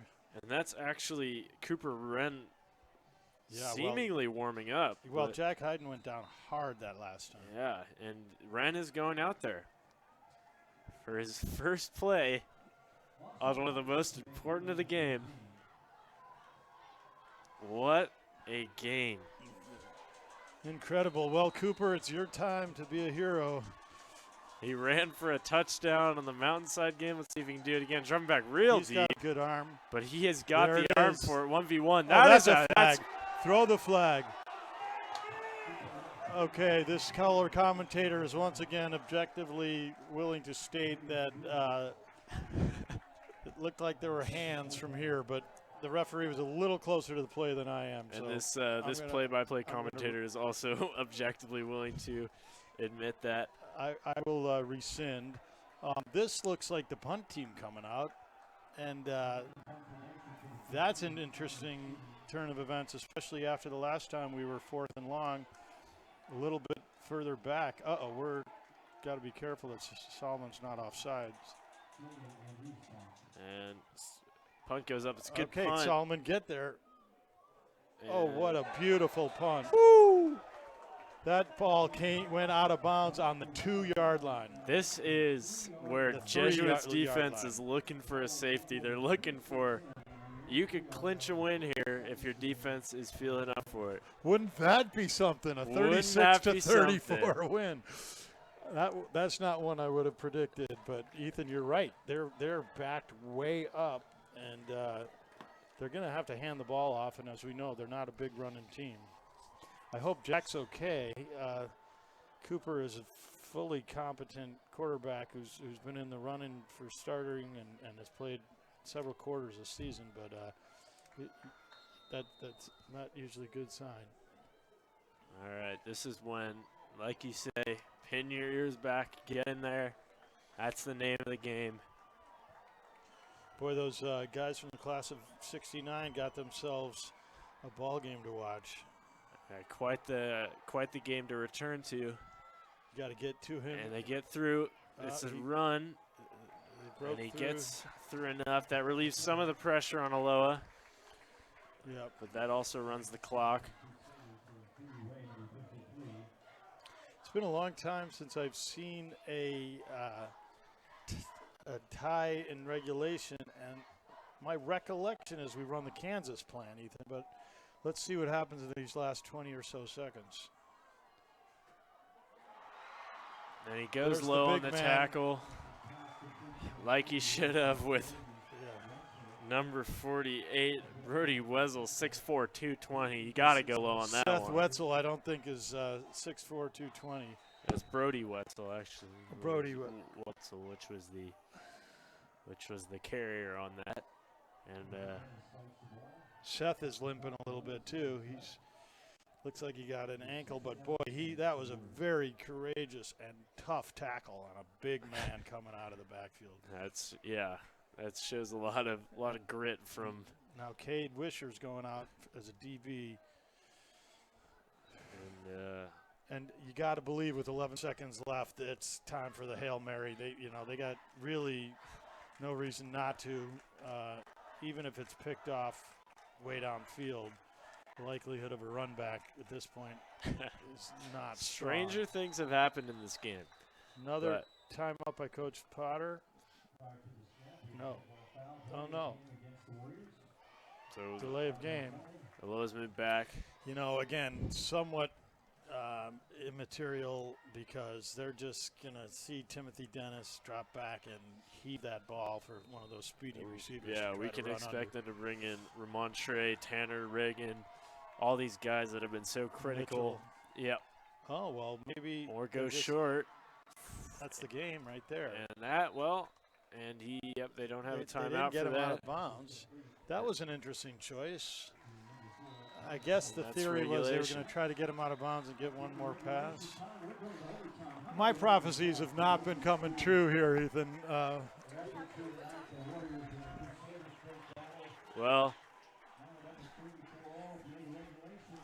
if you're still tuning in, you're getting your folks, money's worth. And We are. I do believe that we run the Kansas plan, but and that would be each team gets the ball at the 20-yard line with a chance to score in 4 downs. If you get a first down, then you move the chains. It's always critical who gets the ball first, and I think there's another flip of the coin. I'm of course somewhat dragging this out of my rusty box of a memory from the last time we had one of these. But it is still the home field. We're taking a 3-minute break. I don't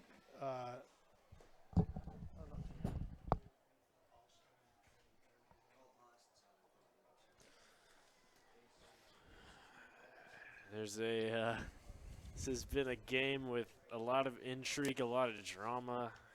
You know, you could almost separate it into acts, but I got off school a while ago, so I'm not really going to analyze this. Oh, come on, Ethan. I think that's an excellent analysis. We had the initial plot and the conflict and the rising action, and came to the climax, and then had another and a couple of beautiful plays in the end zone, and are now here at the denouement. We want the unraveling of the conflict, and we got to see who's going to come out on top. It really is now a play in 5 acts. We've had all 4 quarters. We're going to have overtime. I love that literary analysis that you just laid down. This math has taught me well. Where the clock is ticking down, you can feel the tension in the stadium. Yeah, it's like a little bit like a Shakespearean drama where you've got heroes and villains and some surprising plot twists and a few injured bodies that are strewn about the stage. But now we're going to come back and see what these guys have left in them. I think that's Jimmy Ray walking out by himself to meet 4 Aloha Warriors for the coin flip. Oh, he's got a friend. He has got Mr. Gilbert Smith with him. Gilbert must be the game captain. And Gilbert, who was also a leader on the pilgrimage last weekend and installed as a Eucharistic minister at that magnificent Mass we had on Saturday. That's so right. Another man of many talents. And they're discussing and seeing who, I guess, will have the ball first if they're using the Kansas plan. And this is one of the most important moments of the game, because if you get the ball and you score, that puts intense pressure on the other team. They're explaining the rules, I think, out there. I don't know that any of the guys on our varsity have experienced an overtime game. I can't recall if they have, when that would have been.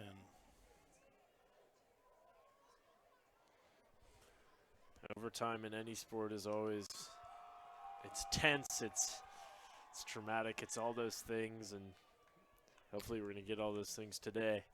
And who would have guessed, too, that when we missed that extra point and you presciently argued that that could be a turning point, a key in the game if Aloha were to score back and come back and score, that in fact Aloha would score in such dramatic fashion, the ball bouncing between Solomon Bandy and the Aloha receiver, Aloha coming down with it, and then we blocked their extra point. And not with a whimper, but a bang. Absolutely. It's been so much unexpected. Here's the coin flip. Here's the decision. And it looks to me like Jesuit has won the coin toss. And that's but huge for I'm them. not sure about that. I might be wrong.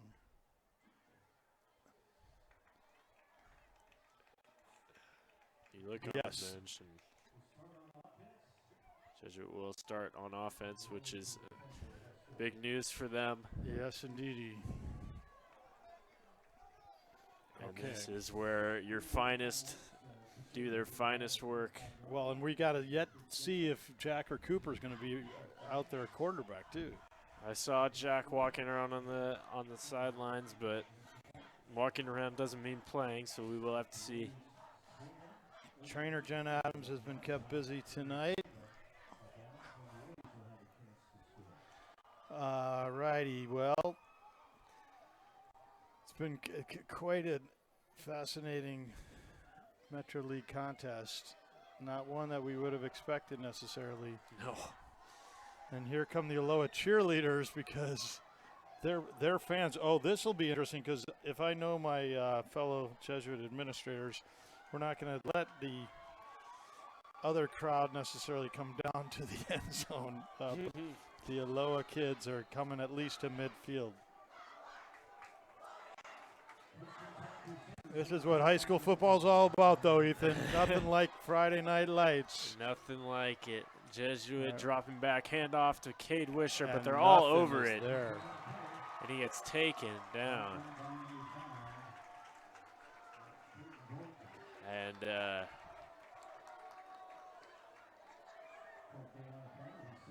it's quite a lot of noise in front of the booth right now, but we'll work through it.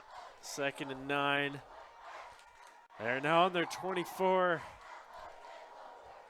This is where Jesuit comes up big. We're worried about the action on the field, not in the stands here. That's a little play action.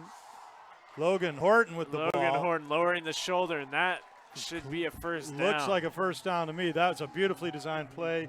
We have not seen Logan coming out of the backfield as a receiver tonight. That's a great call by Coach Potter. Yeah, that's fantastic. Using a guy that they don't expect, but a guy that they should be expecting because he can pack a punch.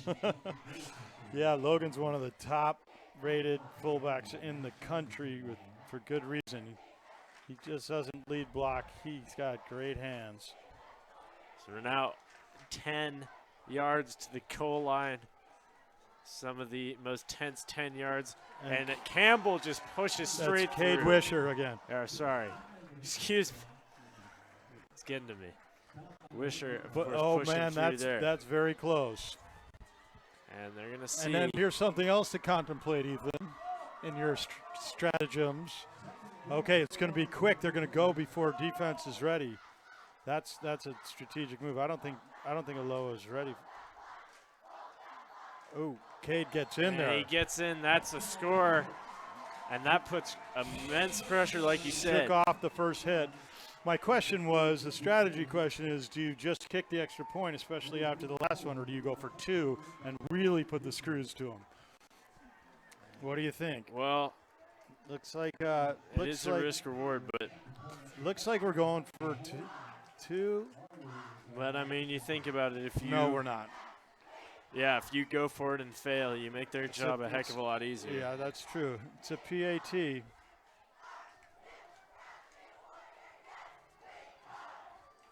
There, that is good. It is. Okay.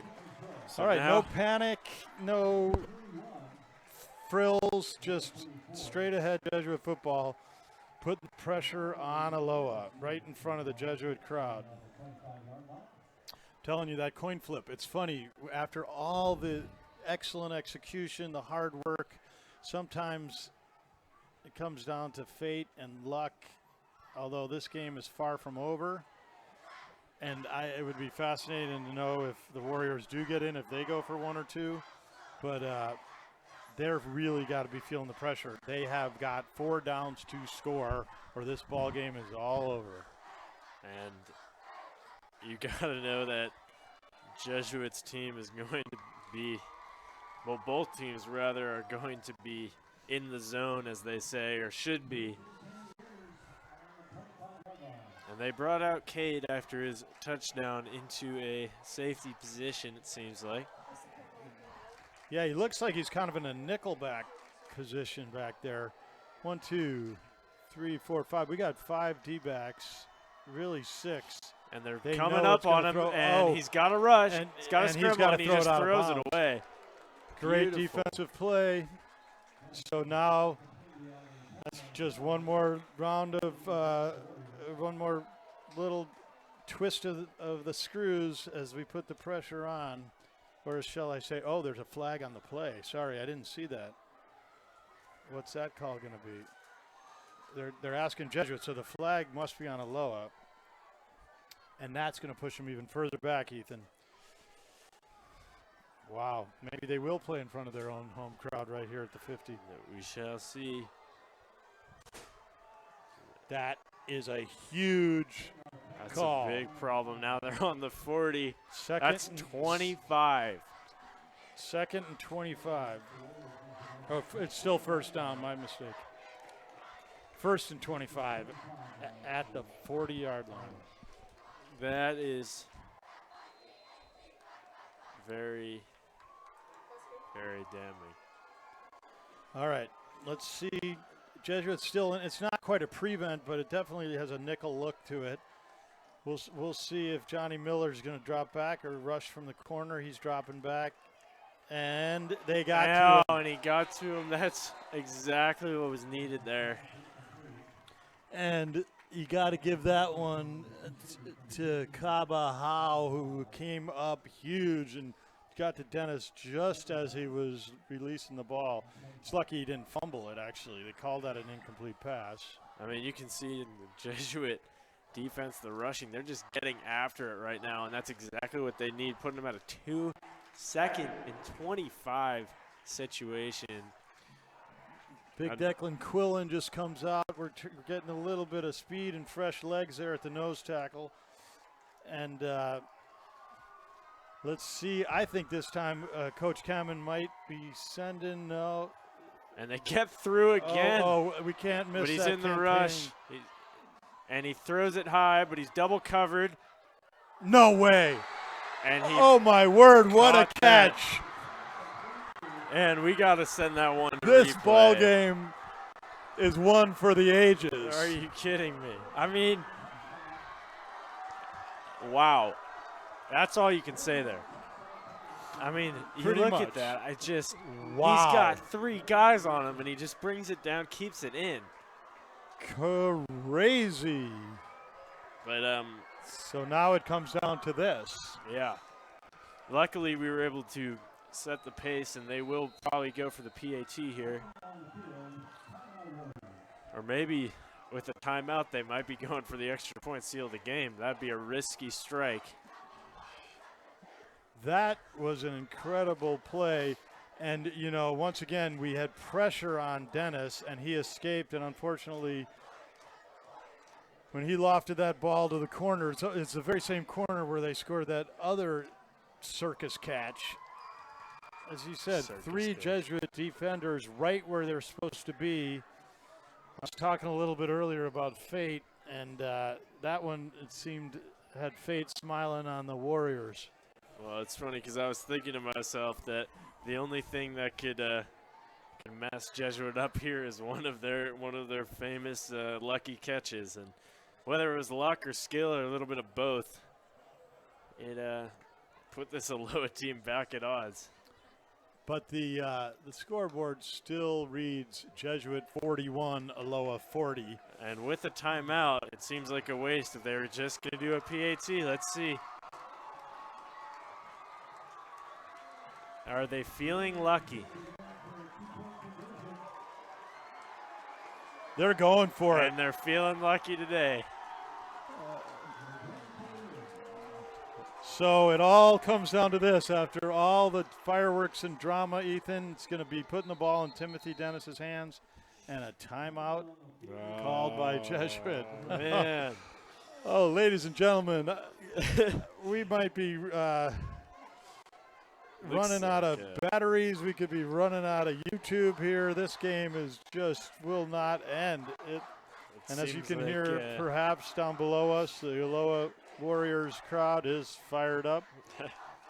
Seems like head coach Bill Vach of Aloha has a bit of a nose from the dramatic here, giving his players one final test, one final romp, one final play.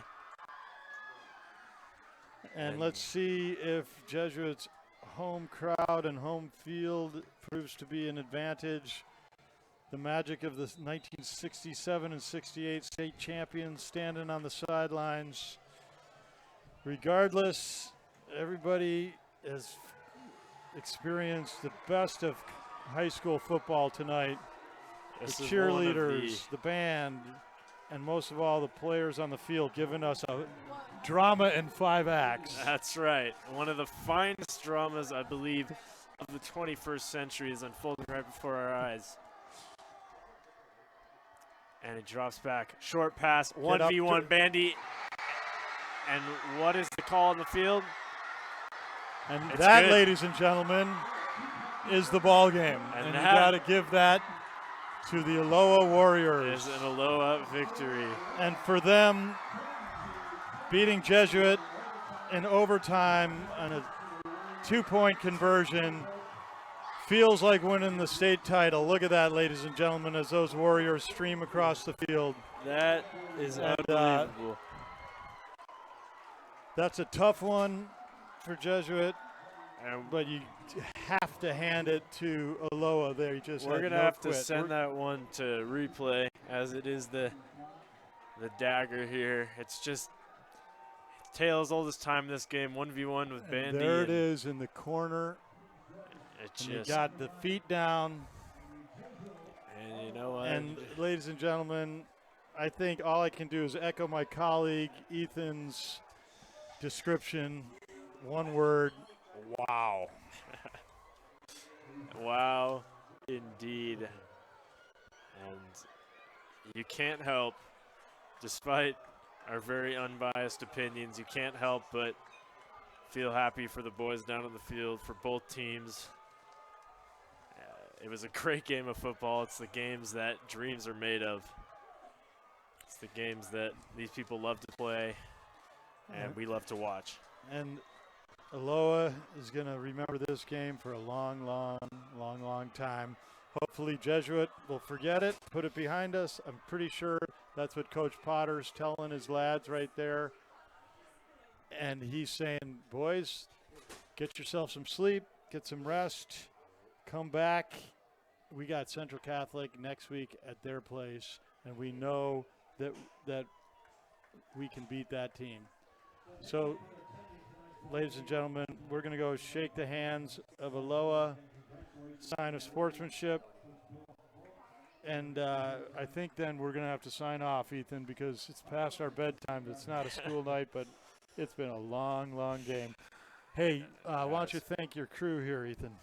Yeah, thank Aloy in production, of course, making the magic happen. We have on the field, we have Marcus and Henry on camera, and then we have, of course, my co-host, Mr. Hogan, and then on booth cam we have, why don't you just say your name?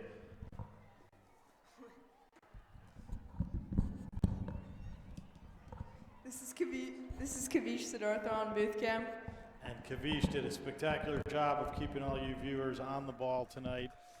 Thanks to Henry and Marcus. Thank you to Ethan, who did a fantastic job of keeping you in this game for each of the 5 acts. And what a final scene that was. Oh my, ladies and gentlemen, we'll remember this one for a while. Okay, for JC TV, this is Paul Hogan signing off. This is Ethan signing off, and we'll see you next game.